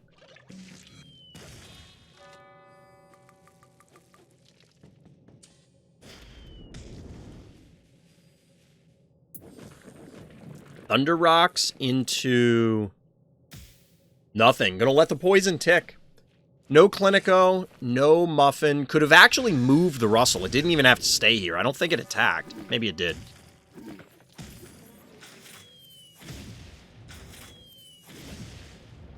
Wow, the Thunder Rocks just straight up dies. It does require these 2 phobies staying in place.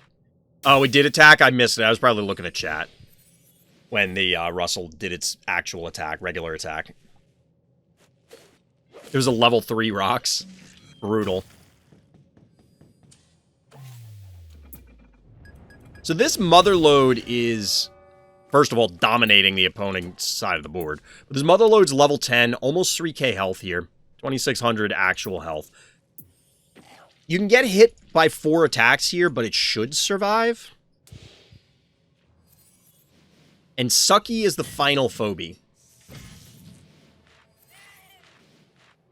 Thunder Rock's such a bad unit, they should lower its electrical damage and add a bit to its normal attack. Nah, I was actually going to say the opposite. If they were going to change it. I don't think they need to change it. I also don't know why Bad Guy didn't go for this, but I guess they probably couldn't. They probably tried and could not kill the mother load.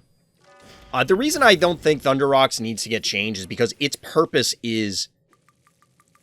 I am an electrical sniper. I mean, I guess that's accurate, but I am a mechanical sniper. Its express purpose is to kill mechanicals. I don't care about it doing other stuff. The only time it's hitting the board is fighting mechanicals. And that's why I think, in general, that a lot of people who want to nerf or buff phobies, and I'm not putting this on you, Anton, this is like royal you, everybody kind of thing. It's okay for phobies to not get used except in the niche scenario that they have. Not all phobies are supposed to be used all the time. So changing things like Stabby or other cornerstone phobies that are utilized in a ton of games just for the sake of making other things utilized. GG, Morbid. So let's say we nerf Stabby, or whatever. Pick a phobie that shows up in a ton of games, and you decide to nerf it. Okay. Something else will now get used more, because something has to fill the vacuum, right? We don't know what that looks like, and the game is currently balanced around certain assumptions of how the devs want things to go. Thunder Rocks represents a singularly large damage, or packet of damage, on one mechanical unit. And then hopefully displace something on the return when it inevitably dies. I don't like Thunder Rocks. Could it use a buff? I mean, maybe. But I think this is something that is absolutely skewed by the ladder. The ladder is the problem here, not Thunder Rocks. Which sounds like a weird statement, but the ladder is the problem. Why is the ladder the problem? Because most people look at Thunder Rocks and go, that phobie's crap. So you know what happens? They never level it. So once it falls behind on levels, it will never end up being useful in ladder games. Because you're never going to have a Thunder Rocks that's at an appropriate level to truly fight the mechanicals that are showing up at wherever you rank up to. So as a result, Thunder Rocks went from bad to worse because you're not being fair to it. So at that stage, the only true way to assess it would be comparing it level 1 to level 1 and playing more of those games to identify it. And that's why I think we need to put more emphasis on that and less on ladder. I'd put more health on it if anything, but you need weak units in games. I don't think you need... You're in this sort of game, I don't think you need bad cards. I 100% disagree with that in card games. They do not need to exist. They are there strictly for the purpose of business. Because guess what? There will always be weak cards by comparison. In Phobies, I think it's even more egregious because you don't need bad effects. You could have niche ones like this, and I mean, Morbid's saying it also, but I don't think there's a problem with the niche effects, and it's dangerous to me to have super niche things because let's say Thunder Rocks was like over-the-top, overpowered mechanical sniper. Like you put it on the board, and every mechanical on your opponent's side of the board is going to die. That's a problem because then it goes to the other end of the extreme. So they can exist, but it's a very delicate balancing act to balance them. Bad cards don't make sense, but situational niche are fine. It's a very fine line between those two things because to me, a super niche phobie, like an incredibly niche phobie, is bad, right? Why are crokinole boards so expensive? Is it really that expensive to make a super glossy piece of wood with some pegs in it? You could say the same thing about chessboards. There's some super ass expensive chessboards. Even ones that, okay, you don't have really either property-based, you know, like, oh, well, it's a Transformers chessboard that's $1,000 because it's made out of, like, actual silver or something. You can understand why some of those get expensive, but there are ones that it's, okay, this is just a nice, clean wooden chessboard, and it's still several $100s kind of thing. Let the meta and play... Whoop. Chat's scrolling on me. Let the meta and play tendencies decide what can be used. Yeah, to a degree. I think that's where you want it to be. And things will rotate in and out. Phobies already has that sense of hidden information to a degree. Like, you can know the whole collection. You may even know what your opponent's collection is. But what they're going to do on any given moment, because there are way more phobies than you have keys to use in a game. So as soon as you deploy something, it immediately starts changing the calculus on what other avenues you have. It's an extreme fun concept, and it has not to be strong. Making everyone available at the same rate simply means leaning towards making everything very similar dummies. Try to get weird and finding a balance in other places gives another layer of thinking in a game, makes it more interesting. Yes, and I think that it's a give and take relationship for this sort of thing. I'm with you, hakunay. And I think most people would agree with that it makes the game more interesting. You can, this goes back to what I'm going to have in my video, that we could have 141 phobies that are identical, and it's, okay, well, we have a bunch of one keys that are all 700 health with 300 damage, and every one key is that. And they all move two, and they all do this. And then every two key is this, and they're two moves, and they have this health, and they have this attack, and there's no range, there's no flying, there's no burrow, there's no resurrect, there's no blah, blah, blah.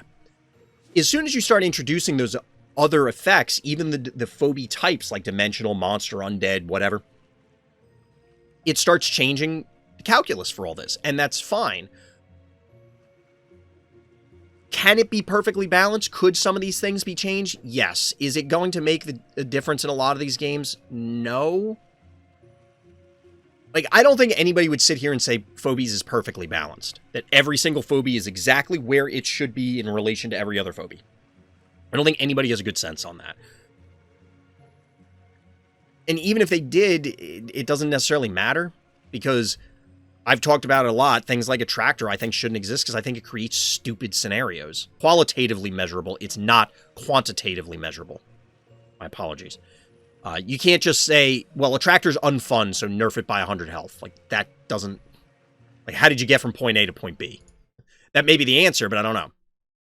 Bad good is opinion generally, so usually cards just aren't bad. People just rather spend 3 keys on Stabby or something, buff another card so I can use it more.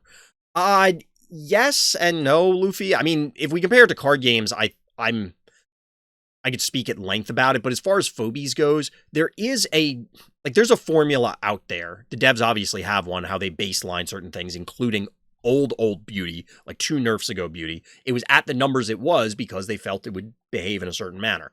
Turned out that it didn't. But there is a calculation that would say, yes, this is as close or is perfect balance among all the Phobies. That may or may not involve all the Phobies being used. That could be a different question, because you may need Rusty to be overpowered given what it's doing in order to actually be valuable. Like, this may need to be a bad boom. Like, you might have to have explosion damage or poison or disease or something attached to this, which seems insane, but it might have to have that in order to make this balanced with its relationship to everything else. And pound for pound, it might be overpowered then and out of balance, but the only way to make all the Phobies equally useful, because all the Phobies being utilized at the same amount is different from all the Phobies being balanced. It's not inherently one and the same. Another one, Clinical or Muffin, which would you choose, Thunder Rocks or Temptress? Muffin and Thunder Rocks. That's not nearly as difficult as the other ones. Temptress is awful. Like, just awful. Thunder Rocks, I've actually seen get used to value. I've never seen Temptress be valuable. I don't think. And it's no contest. Muffin is probably the 5th of the top 5 Phobies. I just think instead of being 200 base damage and 500 electrical, it should be something like 350 and 350. On level 1, still allowed to fill its niche, but it would make it less bad. The problem is, I don't think it would ever get used then. I think that actually nerfs it. Because unless you make... Here's the problem. If you make Thunder Rocks a reasonable phobie to be used on a regular basis, it loses its identity of being a electrical or as a mechanical counter. Or it maintains that identity and now it displaces every other 3-drop. It would then become so good that you would never play the other 3-drops because it already has a higher than average health, I think, among 3-drops. It has the electrical damage as an ability. And then if it had reasonable attack damage, it's now pushing out all this other stuff because it's more mobile, it's doing reasonable damage within the range of the things we're talking about, and it has another ability, and it's dimensional early in the game. So your opponent has to commit a ton of damage into it, likely displacing something of their own in the process, and you got to hit him before. Like, I think that's why it gets dangerous changing some of these things. Some of these Phobies now become too good. It's the same Cyclops, Stairmaster, and other phobie problem, where if you make Charon on par health and damage-wise with Cyclops and Stairmaster never get played. Because why would you play them when you could just have Charon and have this other ability? Now, Charon's a little bit different because No Fair could hurt you. You can't cap a point with those, but you could just turn off one of their points and then threaten a real thing. You know what I mean? Like, something has to be worse about Charon, just like something has to be worse about Thunder Rocks compared to all its other stuff. Rusty isn't just niche, it's never done anything ever. I mean, yeah. A Transformers chessboard where the pieces are actually functional Transformers would be cool. It depends. If they were G1 Transformers, yes. Anything modern, it would be awful. Like, you'd never transform them. But if they transformed into chess pieces, like, that would be cool. And honestly, I'm stunned that that doesn't already exist. I heard some people just go off win rates as variation. The deck is 1%. Why would I use another than people want the 1% higher deck nerf? Well, that's the problem, is that win rates are not the only thing. So, for example, and I have this also for the balance video, but Stabby. Let's assume Stabby gets used in every game. Its win rate is going to be 50%, right? That tells us nothing then. The only way that the win rate changes is if somebody literally doesn't own Stabby and the other person does. So a win rate that's really close to 50% isn't necessarily indicating that the phobie is balanced. It's a function of how often does it get used, and then what is the relationship to the win rate. If you take out every game where both players play Stabby, thereby pushing it to a 50% win rate, you're getting closer to what you actually want to know, which is how powerful is Stabby in relation to everything else. And I'm using Stabby as an example. You can insert whatever phobie. The other part that, as I mentioned earlier, is not quantitatively measurable is does Stabby or Attractor or whatever, Gonzo, pick a phobie. Do they induce a board state that is miserable, that makes the game not fun? Because the goal isn't creating a balanced game. The goal is creating a fun game. And if the fun game is balanced, great. If the fun game is unbalanced, great. If the balanced game is not fun, I'm not playing it. That's what it comes down to. I'm gonna have to pull all these clips and put them together because I'm doing the video without recording the video, and I do this at like every stream. Imagine queuing up and your opponent just summons 7 suckies. What? Every 2 key being suckies is a nightmare dimension, or is it? Russell, Rusty, Thunder, Sushi, they have to be bad, and I'm happy they're bad. I'd be even happier that I find the perfect moment to play them. Agreed, hakunay. I think there's several phobies. The way that, and Bad Sushi is actually one of the common examples to go along with Rusty. I agree with that. These phobies, if they were good and they were a standard phobie to play, would probably cause a miserable game state. Imagine a world where Bad Sushi had like 3k health to start. That would make it playable, right? A 3 key with 3k health, one move, who cares? I'm just going to walk it up, and then I'm going to fish fight as soon as you get into range. And it will be an absolutely miserable experience. No one wants to play that game. And the same thing with Russell. Imagine if Russell did like 500 poison damage. No one wants to play that game. It's insane. Like talking about pawns and... Wait, I skipped it. Is there an API or something to get stats from the games? No. There is not. You have to do it manually. I tried. After about a month, I gave up because it was like, hey, I got 50 games.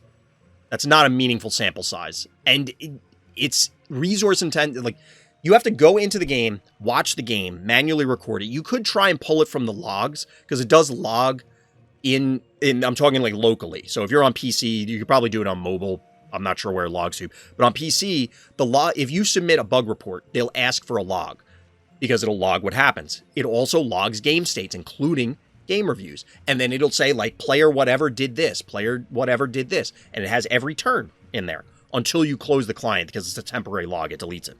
So you could extract it if you wrote something to scrape it, but I would have to script that, and I'm just not doing that in my free time. Doing it manually is just insane. It's a lot of effort. Talking about pawns and chess alone, not their right place. They're very bad, but the correct play, maybe at some point they can become something more powerful than queens. I mean, yeah, well, they can become queens or just straight up win a game. That's absolutely true. It would literally be the same damage, though. I still don't think you would play it into non-mechanicals, be less bad at fighting other stuff. But the thing is that you would, if you're talking about Thunder Rocks, you would never play it then. Like, literally never. If you're saying that it's not good enough to beat mechanicals now, it's absolutely going to be worse against mechanicals in the new world. And if it's not good enough to displace the existing 3 drops, you're not going to play it against regular things. So now it literally never gets played. It's actually been nerfed. I like when cards are rare and spicy to play in a sea of standard first return. Someone opens with Venus and banks for Jeeves, a way more fun experience because how rare that stuff is. Yeah, I mean, that is honestly the only defense of the leveling system is you could have, well, I opened Poison Ivy, and now I have a level 15 Poison Ivy, even though the rest of my phobies are level 8 for some reason. So I open Poison Ivy, and I dominate games of Poison Ivy, and I can buck the trends. Why do you want Thunder Rocks to be normal for, there aren't enough normal phobies to play with? I mean, yeah. Units like Attractor, Akira, or Brony, and many others make me both scared and excited for the future of phobies. Feels like the devs aren't scared of doing big, unique effects. Yeah, I agree. I think the devs have a lot of creativity left. Hearthstone win rates because of classes for decks. Neutral cards were used 100% of decks, but not nerfed. Yeah. I guess that's another thing. If Stabby seems good in 100% of games, you might have an issue. I mean, but how do you measure that? You have to take out all the games where Stabby shows up in both things. Both games. I mean, it is an indicator if 99% of your games have a stabby on both sides, that's got to tell you something, right? Sometimes you see something like Druid cards being the most played cards in the game, even counting games with the other 9 classes. Yeah, the numbers can get weird.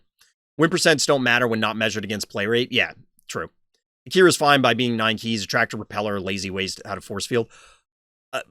Yes and no. I thought Repeller was going to make more of a splash than it did, but Repeller, I don't even remember the last time I saw a Repeller, other than the game where people said they're challenging me and no, you can't use Phobies you've used before, so I had to use Repeller. Akira's so much harder to play around, though, because you don't have to actually target anything. Yeah, Akira's going to be a problem long-term. Yeah, for now, it doesn't matter, but it will be a problem long-term, I think. Or at least it'll be a problem from a community complaint perspective. Repeller dies too easily. It's the only reason it's bad. I don't think it's the only reason. I think the other reason is it doesn't output as much damage as the other ones. And boops are worse than yoinks. And then damage is just generally useful, so Innocuous putting out the most damage and being the cheapest are other advantages for it.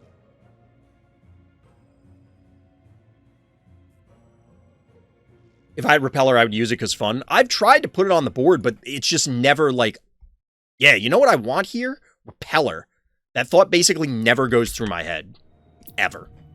All right, chat, we're going to jump back into some game reviews. I know we can continue the digressions, but want to make sure we get a few more going.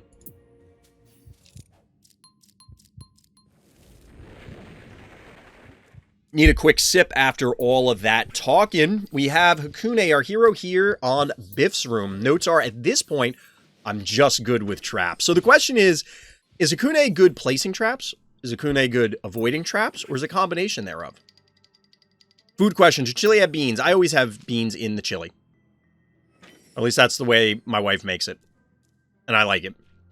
Would it be okay without beans? Yes. I think I prefer it with beans.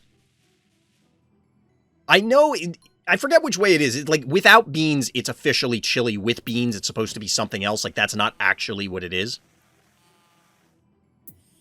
All right, so Hakunay, both openers here from both players, fairly standard until the boom, but this is something that I want to point out. So we have mirrored openers here, then we get turrets. Okay, well, it's whatever your turret of choice is, a level 10, this is a level 12. And then Hakunay is now becoming one of the more boom-centric players. Now, we pointed it out, I think a long time ago now, where Hakunay made a cool play by blowing up their own boom in order to get out of Phobie lock to put a new threat on the board. And every time I see a boom from Hakunay now, I'm always thinking about that. It makes me think about it more in general, but I like beans, are good cheap filler. Chili should be a thing you make in bulk and get lots of meals out of. Yeah, I'm with you there. Hakunay was the OG trap enjoyer, wasn't he, back that turn 14? Yeah, that one turn where it was the bottom of, like, this might sting a bit, I think, if it's the one I'm thinking of, and then just like, boom, boom, boom, boom, boom, boom, traps going off everywhere.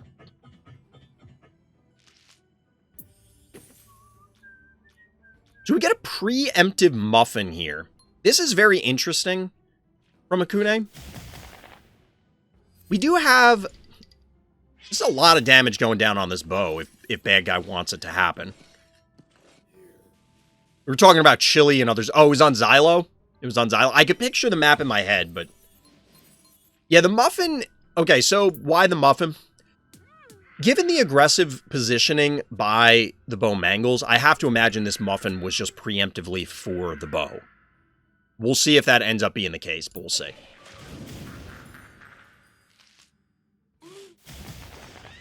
So we get the takedown here. This is why, for anybody asking, 680 damage, almost 800 health cat, why putting the traps directly on the panic point isn't really great any longer. For the most part, you are not going to snipe their one key, which means they recap the panic point and remove the trap. If it's a poison ivy trap and they're not going on there with boom, or, well, I guess boom would die to the damage, but if they're not going on there with cowbell or something, maybe. Keep track of boom? I mean, yes, I'm sure boom is going to do something. But we haven't hit max phobies, and we haven't, it's not in range to hit anything yet. Now, at this point, I imagine there's a trap here and a trap here. Maybe, I mean, it's possible it's here. Or, well, there could have been one underneath the bow at some point, but Hakunay's been able to play traps that will yield something later on. We get a Blasto, so this is a big threat. This is a big, big threat.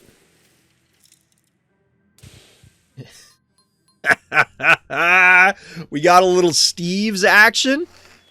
Shout out to everybody who loves your favorite undead walrus.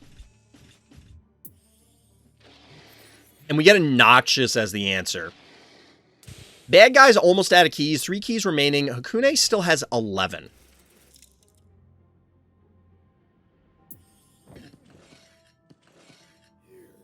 Gravedigger, really?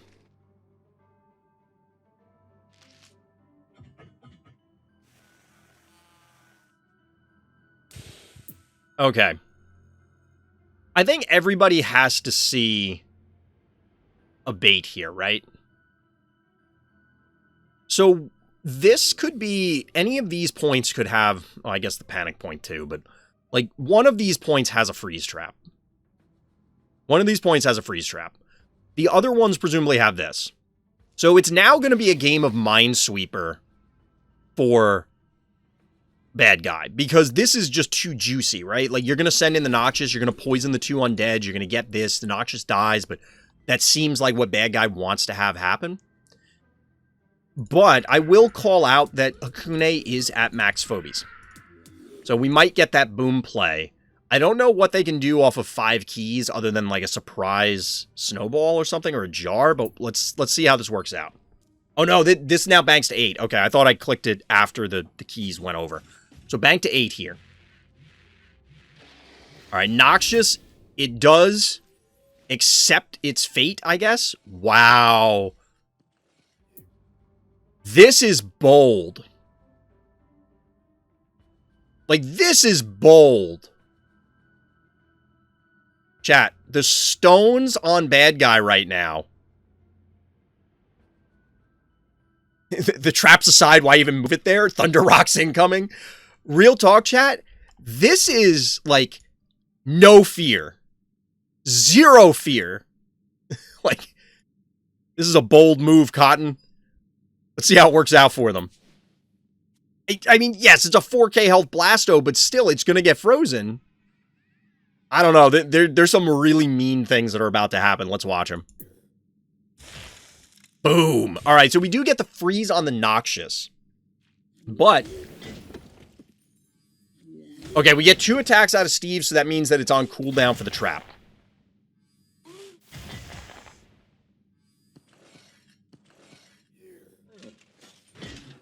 Is this thing just going to die? Yeah, oh my god, I can't believe this thing is going to die. Oh my god, I can't believe... How mad is bad guy? We're going to rewatch this turn.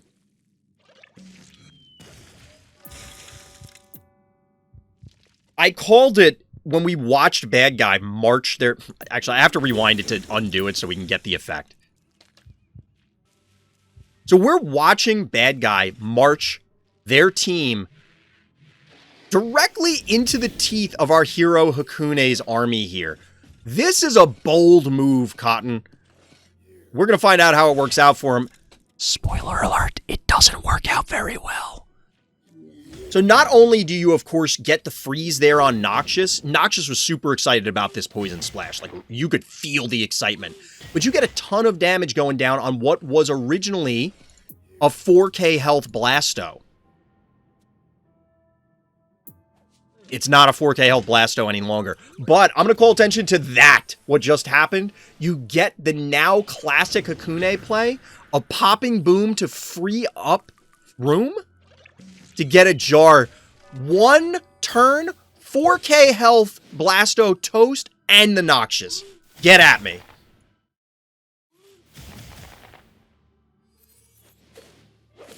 Putting back in the middle panic point would have been fine. I mean, in retrospect, yes. I honestly wonder, did bad guy think that... Like, were they convinced there was a trap here in the middle? It could not have been a Steve's trap, because I don't think you were ever close enough. So, at worst, it would have been a Ginsting trap. However, if they do... Hold on. If they do this... Like, if Blasto is on the center panic point, this hits it twice, this hits it twice. 544... No, it would have been worse. Yeah, if you put the Blasto on the middle panic point, it's definitely dead, because then Boom can actually blow up on it. This hits it twice, which does more damage than Jeeves, and then these still connect. This is one of those scenarios where I'm convinced bad guy just goes, I have a 4K health Blasto. There's no way it dies. You can't deal that much damage. And it's like, oh, but I can. So at this point, the game is clearly over. Like, there's just no hope. I mean, yes, you get a bunch of poison going down, but like 5 keys on Hakunay. Hakunay's in a really good spot. I don't think this even dies. Yeah. These probably won't even die from the poison because they're going to leech life off of this Noxious. Opponent was forced of waiting, then Jeeves gets more value. I mean, yeah, you're not wrong. I don't think you're wrong. I agree bad guy had to make a move happen. I don't think you make that move happen. Like, marching that far into your territory, I think you stage where the Gravedigger and Stabby are now, and probably lead with the Stabby to try and eat up those traps, maybe get a dimensional pull and make something happen. No scenario you put something in range of attacks like that, though. Yeah, you have to assume it's dead. The thought of freezing traps is just so cool. It is pretty cool. Like, I think that... Oh, wait, the Noxious didn't die yet. Oh, it matters. It's going to die soon, but...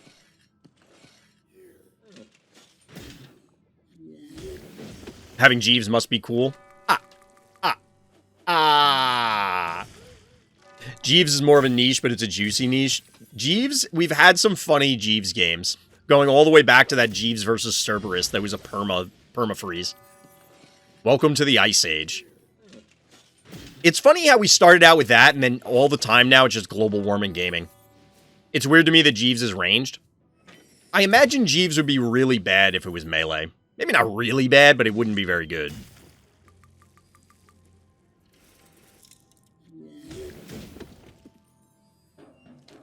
Still 2 keys left. Going for double 1-drops. I mean, not technically. It is a panic point advantage for bad guy, but... Eventually, bad things are going to happen with these traps. 2 move of melee, but yeah, just a different unit. Exactly. It becomes a wildly different thing to discuss then. How about Jeeves just brushes off his shoulders? How to make someone surrender, permafreeze their last phobia and don't kill it? I mean, if it was an arena, I would just... Alright, you're getting roped every turn. If you're clearly just not making the effort and you're trolling, I'm just going to get up and walk away, or I'll talk to chat if I'm streaming. If it's async, I'm just going to pass turn over and over again, and that game will never end. I just like the frozen fishes coming out from Jeeves' attack and spawn animation. Panic point advantage hero. At this point, we're just waiting. The cool stuff that has happened, the cool stuff from this game has already happened. Get a little meatballage going down on AWOL because we can. Jeeves still over half health, at least for now. One more freeze for the road. One more freeze for the road. This is a fun game. I do like, I'm curious, Hakunay, how often is Jeeves your answer to Blasto? I kind of like it. I kind of like it. Because I wonder, would Jeeves be a feasible answer on Crypto? Probably not because of the lava tiles. So you're just more limited in where you can put it. But GG, well done. Well done, Hakunay. I feel like Jeeves is something people use because they want to use Jeeves. I think it's it is a niche phobia. I think it is a niche phobia, but I think Jeeves has potential in these sort of scenarios where you have Blasto or these other big, chunky phobies. I mean, Blasto is probably the premier one, but I guess maybe Mildred or something like that. And you're not mobile as the opponent. And on that map, you kind of have to engage on that map, right? Like, at a certain point, you have to go fight. You can't just sit back forever. And the longer you give a trap phobie, like, imagine, because hakunay could have sat there for a while if bad guy didn't go in, and then how does bad guy get an advantage there? Because now that whole section of the map is coated in Jeeves traps. Just coated. So it's like, okay, now I'm going to go in and my entire team gets frozen instead of just the Noxious. You know, you're kind of forced into committing quickly, and they were absolutely not positioned to do that. Maybe it just works on that map. I'd be curious to see how well Jeeves stands up against those sort of things. Venus is the best trap unit, changed my mind. What about Poison Ivy? When I feel inspired, I use Jeeves as a final phobie to counter Blastos, Cerberus, Erratic, Alley. If I feel inspired, I can Jeeves a lot of stuff. I mean, I can understand the slow-moving stuff. Alligator's a little weird, because it's still regaterating. But I kind of get it. I mean, you probably shouldn't have to Jeeves too many Cerberus. Cerberi. I presume it doesn't come up all that often. Alright, so we're zoning into Eternal Monday this time. We're finally rotating into some of the other maps. Man in yellow in the blue trunks. You're lying to us. You're not in yellow, you're in blue. Our hero here with a very wait, what is this opener? What is this opener?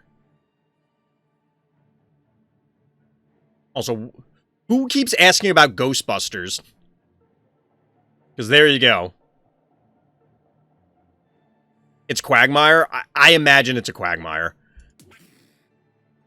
This is so weird, it has to be intentional. The only thing that I'm a little unsure of is why is the cat specifically here? Like, it can't get touched here or here. It could get fireballed here with Snowball, right? 1, 2, 3. No, it can't. It could be in any of these spaces. I don't know why it stopped here, but whatever. I know it's Quagmire because it's me? Okay, fair. Fair. That would be a good reason why you know. Oh, I didn't read the notes for this game, chat, did I? Quagmire indoors. Okay, well, that would have given it away. I just realized I didn't read the notes.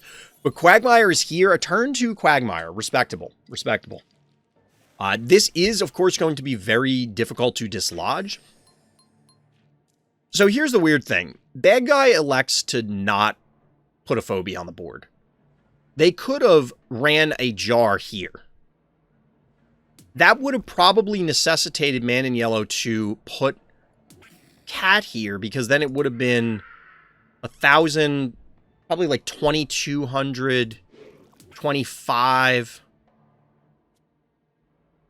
You probably can't kill the Quagmire then. It's possible, depending on what level their jar is. I'm making some assumptions about how much damage it's doing. Because otherwise you'd have to reposition. Like, you could, if you set up for it, you could put the Bowmangles here, get the jar here, and then with a follow-up Snowball, you can kill the Quagmire. That's how you counter Quag, do nothing? Well, if you wait long enough, the snot will dry out, right? Is that how that works? If you wait long enough, the booger monster becomes dried snot. And I don't know. I don't know where this is going, chat. It's getting gross. But instead, we're just going to get some Bowmangles hits. Panic point advantage to our hero.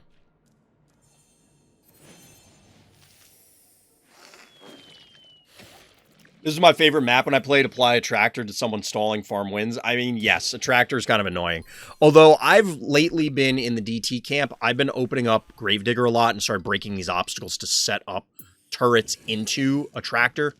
And before I got a tractor, it was Repeller, actually. Just for funsies. But we do get a bank to boss. I guess that's a way to answer Quagmire. Sort of. This is a level... The level 10 boss. It still might not be enough damage to kill this Quagmire. I mean, it will if it goes in right now, but... Being able to attract a Repeller the hard is gross, it absolutely is. You can do some really mean things. Ooh...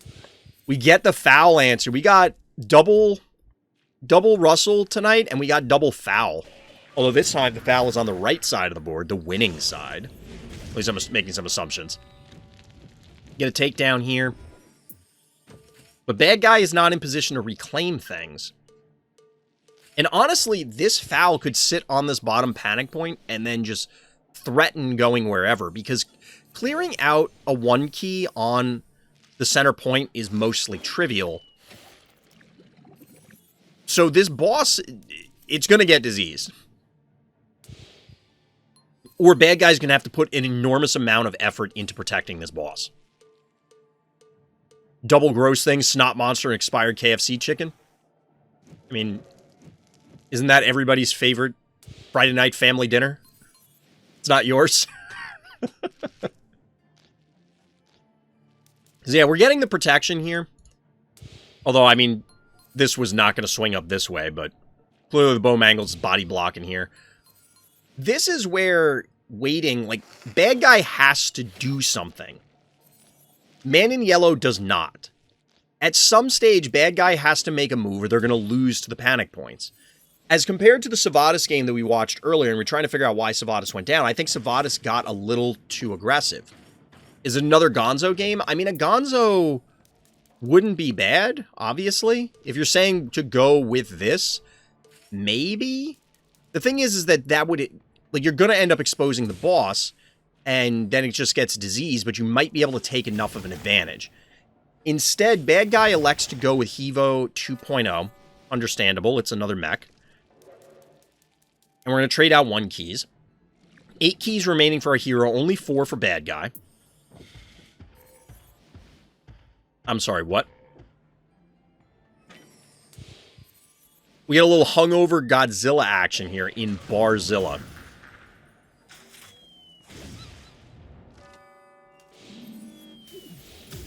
Really? Okay, so this is weird. This is a little weird. What is weird? The displacement here.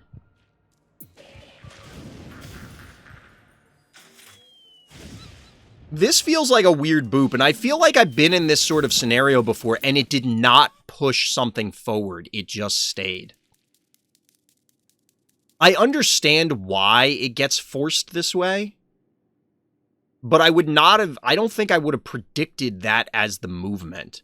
I think bad guy knew that it was going to end up this way, or they probably wouldn't have done it otherwise. But we do, in fact, get a Gonzo. We do, in fact, get a Gonzo. 0 keys remaining. Honestly, this doesn't look fantastic for our hero. It's starting to look like the Sivadas game where it might have been too passive. You've seen it. It's all... I don't think I feel like I've seen the opposite happen where, like, the foul wouldn't get moved, but I could be wrong. Obviously. Wow, this is a...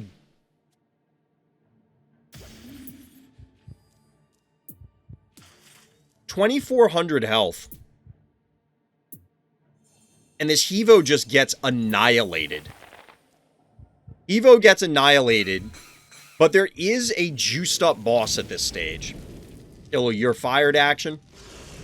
7 keys to put Foul on lava for a turn. Yeah, Foul does a ton of damage. Foul puts out a lot of melee damage. It's a threat. It's also cooked, ironically enough. So here's the question. Panic point advantage, bad guy. The Quagmire can obviously move out. This is gonna die in like another turn, basically. Like something looks at it funny and it's gonna die. You're not gonna kill the boss or the Bowmangles with the Barzilla. So how does our hero get out of this? 4,200 health. I don't think you can heart push, but if you don't, I don't think you can just stand here and fight this.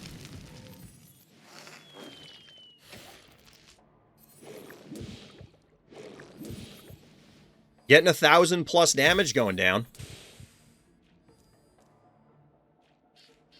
I honestly might have considered moving the Barzilla into an aggressive position to also spit on the heart, but we'll see. So bad guy completely pulls back to play defensively. That will open up an opportunity for maninyellow to actually claim some of these points. That Gonzo should have been sitting on the stim pad already. Yeah, because it could have gone from here. Like, could have juiced the boss and then walked to the stem. So we actually get the retreat, and now bad guy's kind of in a weird position. Triple panic point advantage for our hero. Gonzo going into, like, turning into the Flash here and trying to hit a flashpoint or something. Hey, look at that. And what in God's name is happening to Barzilla? Between Gonzo and Barzilla, what is happening here, chat? Barzilla absolutely ate something that did not agree with him. Look, we've all been there, buddy. You just gotta tough it out.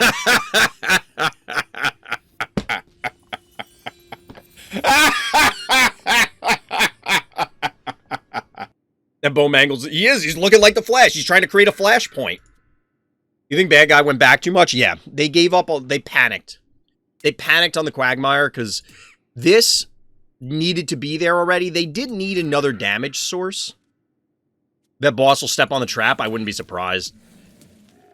So, they can't juice again. But the boss can come up and hit this. I don't think you're killing anything. I don't know. Bad guy kind of panicked. Which I get, because the Quagmire was just healthy enough that you needed two things. You're not killing it with just the Gonzo. The laugh is the best. I think it makes me laugh every time. I'm glad. So this is like Big Dummy Paradise, right? This is Big Dum Dum Paradise with these two. I mean, there's a couple other big dummies, but like, these are absolutely big dummies who punch good. If maninyellow manages to kill all of bad guy's phobies instead of with panic point damage, I'm gonna laugh. Quag's gonna clap the heart. Yep, there's just not enough damage here anymore. Just plainly, there's not enough damage. See, I don't... Let me click on the boss. Even if you assume that there's a trap here.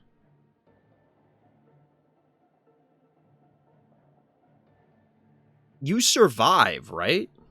That's like 500 and change. 15. 21. Maybe, yeah, you should live. You should live, and the reason being is that if you go down here,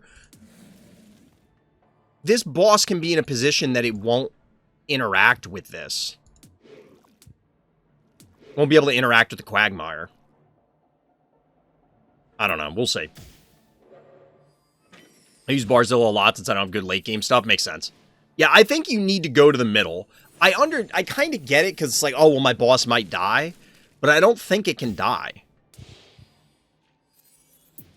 So as it is, this is a 1200 health Quagmire. This feels bold. This must just barely live, hence Quagmire endures. This must have been calculated. 137 health.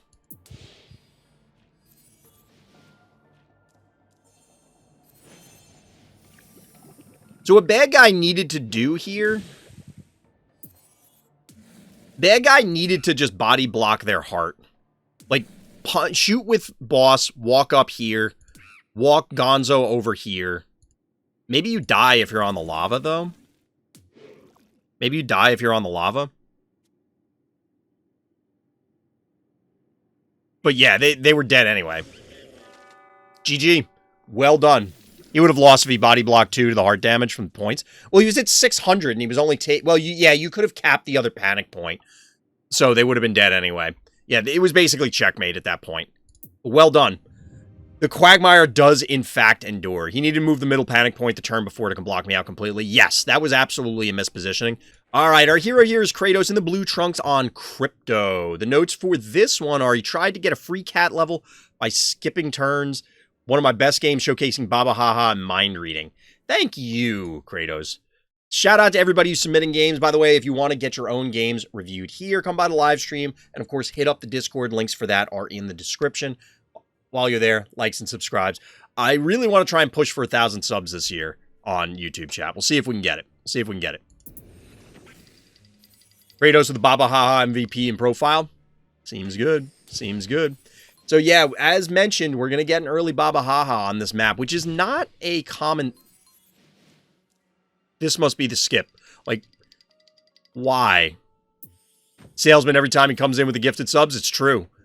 Salesman is very generous. Salesman is very generous. So, I don't really know what... I don't know. Bad guy had some... Wait, what? What? Why? Microscopic? Chat, we've gotten some weird stuff tonight. I used to play a bunch of Baba Yaga. It was one of my first rares. Feels too passive for me, though. I'd have to look at it more closely to see where the breakpoints are for the trap. It's difficult to gauge because it is, of course, an AoE. But he thought I would take middle, and I think he's AFK to... I gotcha. Yeah, like, if you sent out a murder wing to the middle of the cap and you get a free snipe or something. Well, he gets a free snipe. You found someone in League named... Wait, it's Baba Yaha or Baba Haha? Either one, I guess. It's close enough reference to what we got here. Or Bachelor. Bachelor had a bad day. Baba Yaha. Is that an actual... Like, is that a reference to something else? Or do you think it is actually supposed to be about Baba Yaga? So we do ultimately get Gravediggers, which is the more common thing that happens here. He absolutely destroyed my entire team for 25 minutes. Just dominates everybody. That's one of the things I don't like about most MOBAs, is that you can just have somebody take over a game like that. Yeah, Baba Yaga is absolutely a real... Well, a real myth sounds a little silly. Wait, what? Chat, I'm looking at chat. And out of the corner of my eye, I see a second Baba Yaga show up. What is happening? League is pretty bad right now with how bad snowballing is. If you're behind early or just lose. Isn't that basic? I mean, I know it's better or worse than different seasons, but that was always my experience with League and Dota. It was always like, hey, one person died once before the 45-minute mark. The game is over, but not for 2 hours. I put Jar there to not let him put his trap above mine. To put it above, like, on the... This point, you mean? On the center point? I mean, that's reasonable if that's the case. I don't think if they wanted to do that they would care, though. The reason being is you're clearly not going to kill this, right?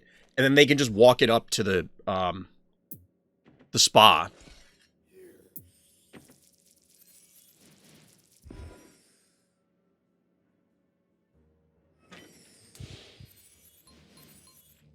So we get a yoink here. I actually like the threat of... I mean, Moffat is strong on just about every map, right? But especially on Crypto, just the condensed nature of the map makes it really difficult for your opponent to position around it. Oh, for them to put a trap on your trap, you mean. I gotcha. But even then, if they wanted to do it, like, they could have just done it. Oh, with the corn. I gotcha. You did it to deter the corn, not deter their Baba Yaga. You expect Hunt when I return? I mean, I will get more Hunt on stream. Probably not tonight. Not tonight, but it will happen. I don't think Hunt is going away out of the rotation. You just got to get through Pokemon. We're getting close. We're getting close to finishing Pokemon, and then we can get other stuff back on stream. More Hunt, some Duelist. Still got to finish Choo Choo Charles. There's a few things.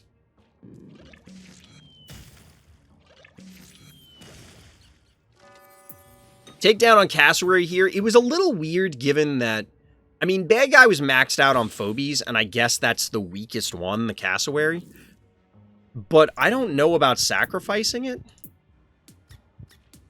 It can't one-shot the Jar. And then we get the follow-up Boom. I made a strategy guide for this map. Both players having Baba Yaga certainly isn't what I expected seeing. Yeah. Oh, got him. First strike. First blood. Matching spiders here. But I just... Bad guy. I don't know that Baba Yaga is really the way you want to answer this anyway, but... So here's the thing. The obvious answer here is spider yoinks spider. You hit twice. This is 800. We'll round it up. That's 11. They can't actually... Well, they might be able to kill this if this this moves up, this rotates up sort of thing. They could, of course, pop out a jar. But you probably trade positively as Kratosss here.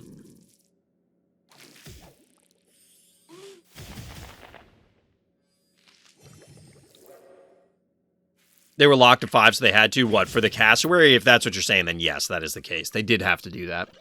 So yeah, they do require the jar here in order to actually finish off the spider. But this means you get a much better AoE from this trap. And, well, the spider's just in range of everything, right?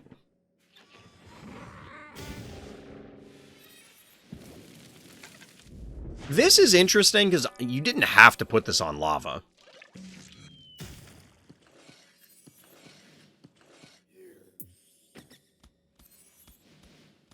So how do they respond to this? Because there's a couple different ways they could play this. Get the enemy Baba Yaga trap going off.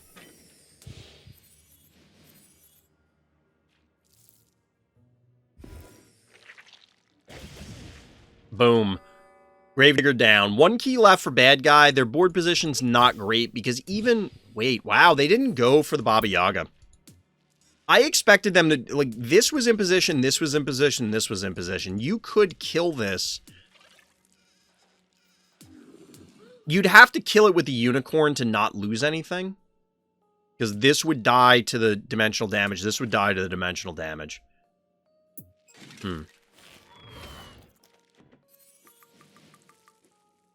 Even get the almost BM trap on their healing spa. This feels... I mean, bad guy had some really bizarre phobie choices in this game. Even the responses for it.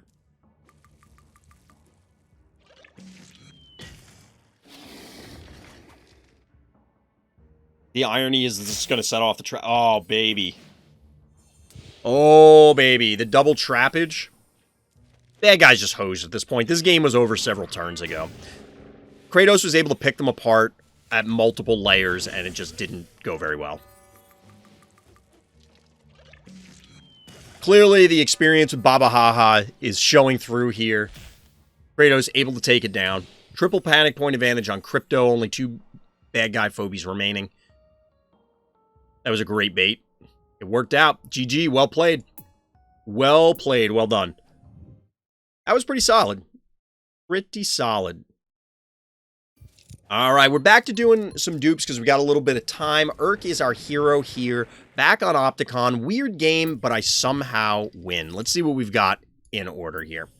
People going crazy with the Christmas Electric Cat avatars? Yeah, it's probably just they didn't feel like changing it.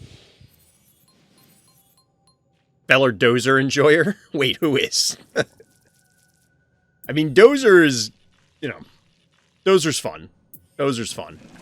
So we once again are getting Gesundheit on Opticon. Am I missing something here, chat? Like, I almost never use Gesundheit, like, at all. What am I missing? Dozer is cool, but honestly bad. I don't know. I don't know if hakunay is still in chat. I think Dozer has a reasonable place, oddly enough, on small maps. Because you can just march Dozer's thick butt all the way up to, like, the center of Biff's room. I mean, like, how exactly do you plan to dislodge me? Like, how exactly do you plan to kill a 5k health phobie that's dealing, like, almost 1,000 damage a hit?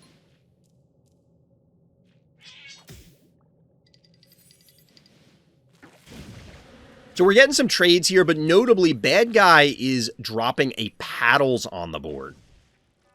Paddles.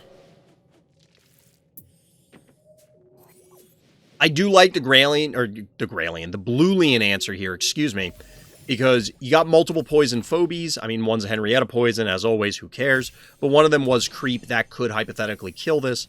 So you get some free takedowns, you have even panic points, but basically bad guy has verging on no board presence. This is really weird, but kind of cool. We get a juiced Smiley. I mean, the Smiley's actually kind of a threat now because it's already in a position that you have to walk away from it.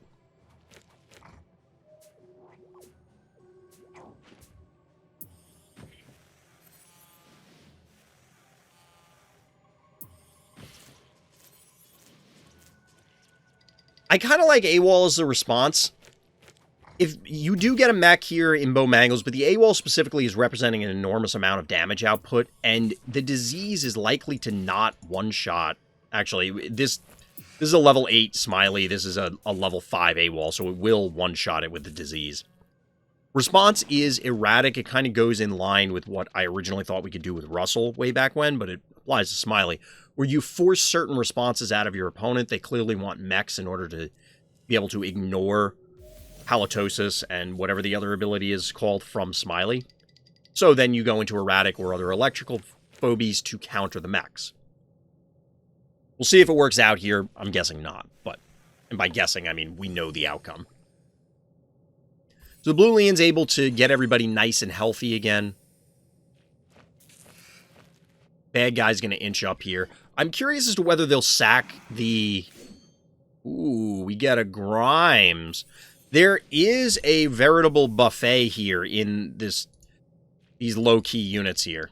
5 keys just waiting, pleading for Grimes to consume them. Until this happens, it's like, all right, come on, Grimes. Just, even if you didn't... I don't even know that you need this.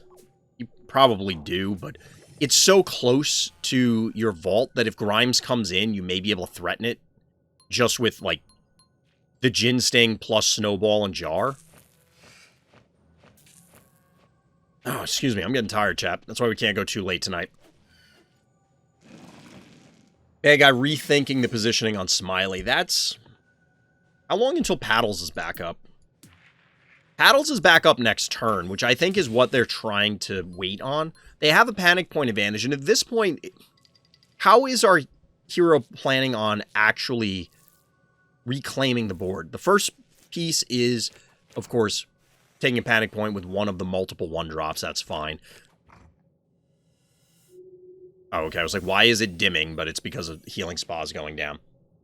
It makes it a little weird for Grimes to go in, because if you go in, you have these already, and of course AWOL's there.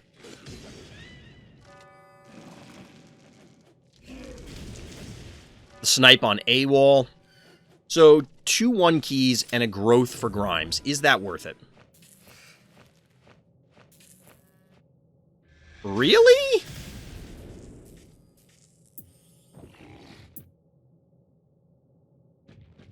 Why was this necessary? This is like a dead erratic, isn't it? You get 2 hits from this, you get a hit from this, and there are 22 keys banked. That guy has 9 keys to... Well, they just put tramples on the board, but they have 9 keys left. Our hero still has 22 keys. I don't know why this erratic had to be there. It could have hit this thing from this position and just said, all right, you have to retreat because I'm in range and you can't touch me. Or at least not as easily. This just feels like it's asking for the erratic to die. There's no way this erratic lives, right? Like, it just can't. I refuse to believe this erratic survives this exchange.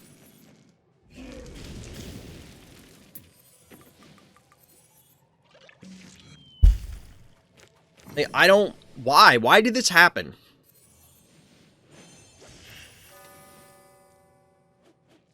The damage probably won't even make a material difference, the damage that was placed onto the Bow Mangles, because it's sitting on a healing spa.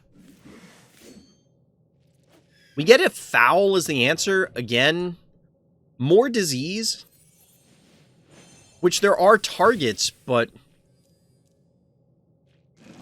when the note said this was a weird game, they were not exaggerating. It was not an exaggeration. Now, the tramples and the snowball in the north are threatening a lot. There's a lot of things that could go down here.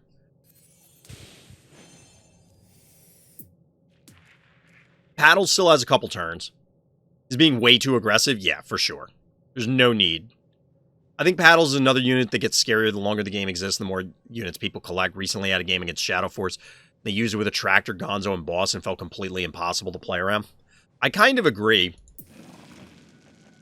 It's just Paddles, in general, movement and range are just so powerful, right? It represents such a ridiculous thing. Why is this happening?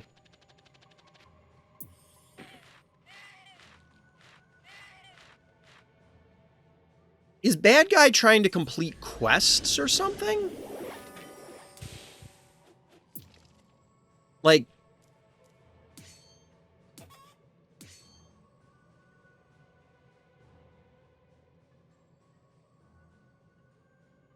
I'm legitimately confused, chat. I don't get this. Why are they doing this? What am I missing here? I don't know if this is bad guy pseudo-surrendering after the erratic play, which the erratic play almost feels like a pseudo-surrender itself, because, like, why are you doing these things, bad guy?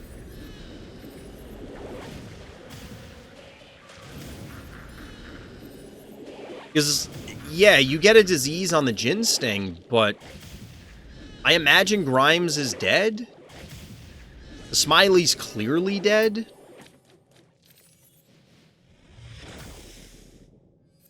There's still, I mean, now 8 keys, but there's still a ton of keys available for our hero.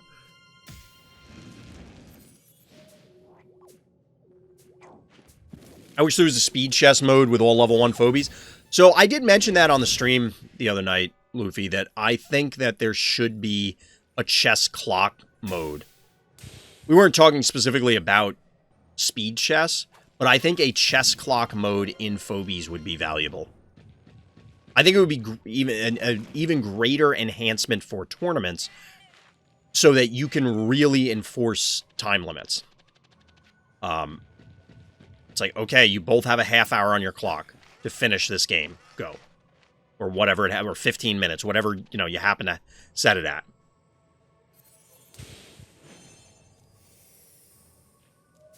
I don't know what the time should be, though. Like, on a small map, 15 minutes might be okay, or maybe even, like, 12 minutes. But what would it be for a large map? Yeah, I think the key for long-term health in Phobies is an emphasis on the level 1 mode. Because otherwise, you do run into this issue of you have to rework the whole game in order to accommodate for the fact that some people will... If you start late, you're just way farther behind and will forever be farther behind.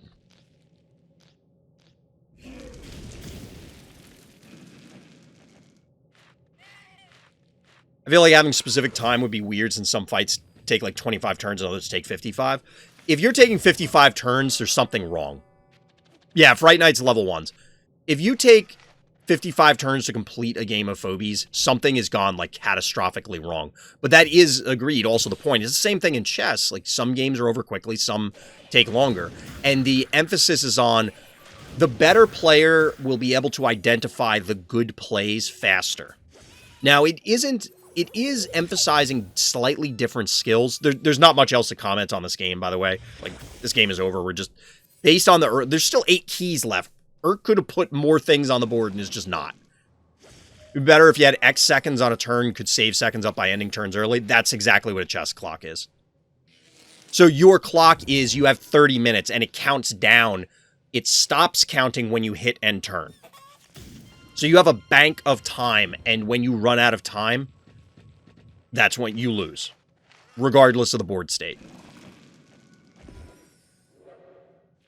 So you could take 10 minutes if you want to think on your turn, but if you have 12 minutes on your clock, you better be able to finish everything in 2 minutes for the rest of the game, you know what I mean? Maybe that's not good for Phobies in general, but I think it's something relevant. 10 minutes for each player, it's possible. Like, small maps, 10 to 12 minutes. Larger maps, 15 to 20. It becomes a challenge if you do best of series. Or rather have a specific time, I'd rather have X seconds per turn, but be able to save them up. There are other games that did that, and then it causes weird things to happen. I mean, a lot of it's BM related. Which I guess you could do, like, there's a way to BM somebody with any system, no matter what. The chess clock thing, I mean, as you'd imagine by the name, it already exists and has been done, so it would be easier to get people to grok it.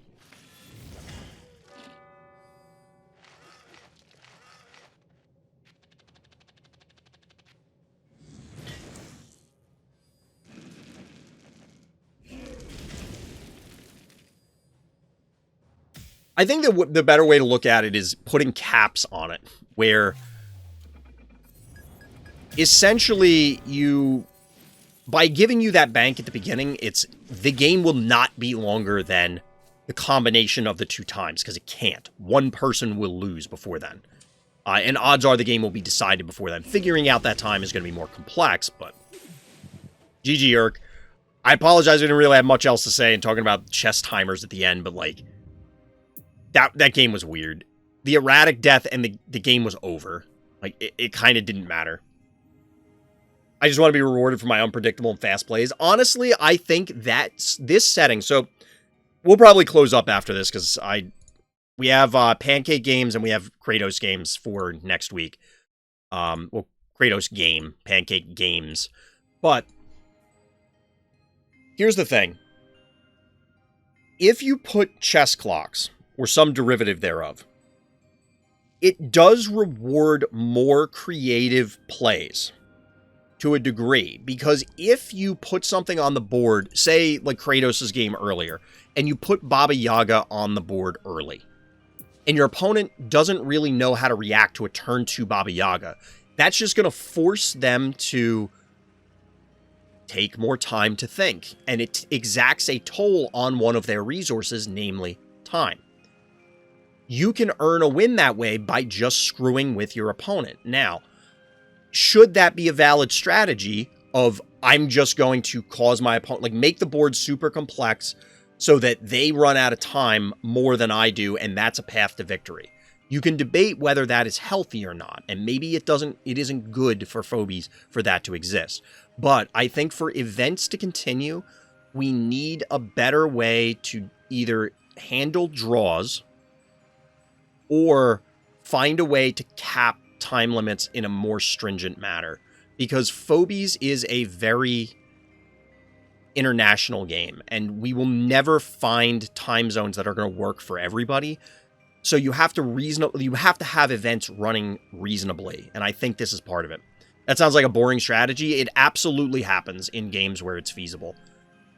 So, for example, Magic Online, as in Magic the Gathering, not Magic Arena, not Duels of the Planeswalkers or any of the other digital clients, there's a ton or in Magic Online, it was the original online client back, I think it launched in 1999 originally.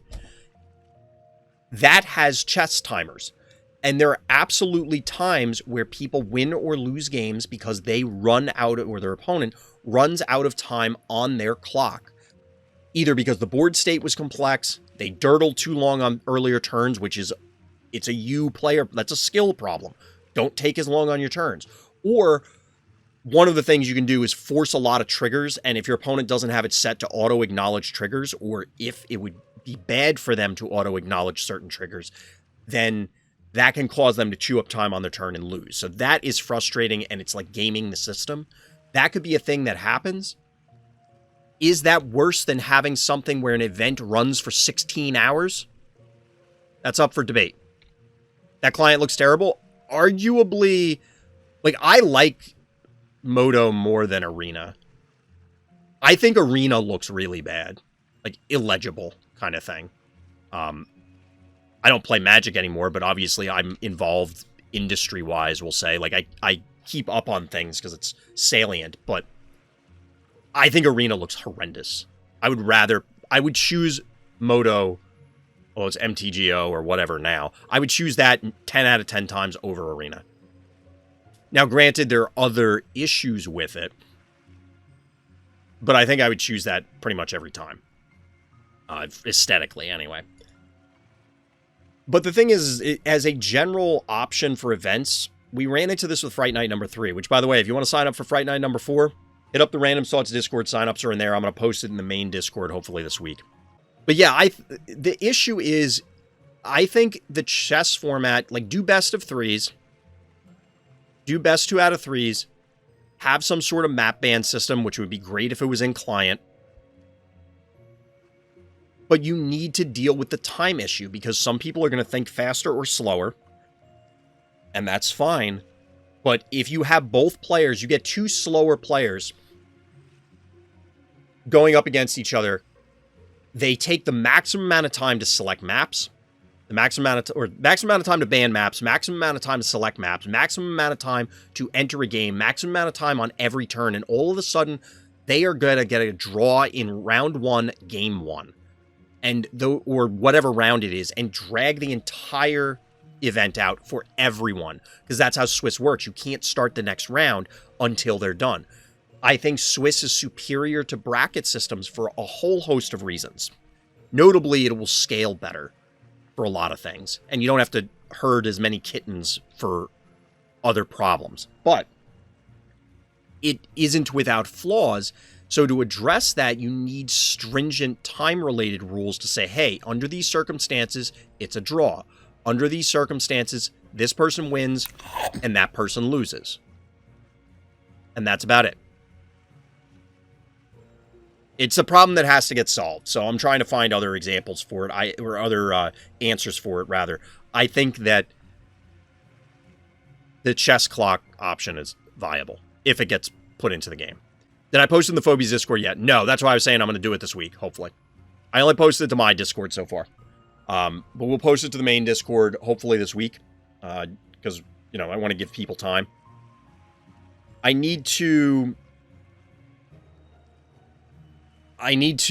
make some graphics for it. Hopefully I'm planning on trying to do it before Wednesday. I just have a very busy early part of the week. Like, the next couple days, I just have a lot of stuff going on. So we'll play it by ear. But that is going to do it for tonight, chat. Tomorrow night's variety night, probably going to be Pokemon. Hopefully we don't have to do a ton of grinding. We can get through some more story items. I doubt that's going to happen. But I'm hoping we can close up Pokemon in the next 2 to 3 streams, at least as far as the single player goes, and then be done with that. Maybe do some post-game stuff. Rotate it in, because I want to do Duelist. I want to do, or like I said, Duelist, Choo Choo Charles, Pokemon PvP, Hunt, all kinds of stuff. So, we'll see how it goes. But for now, everybody, that's going to do it. So as always, everyone, thank you for listening. Thank you for watching. And Black Lives Matter.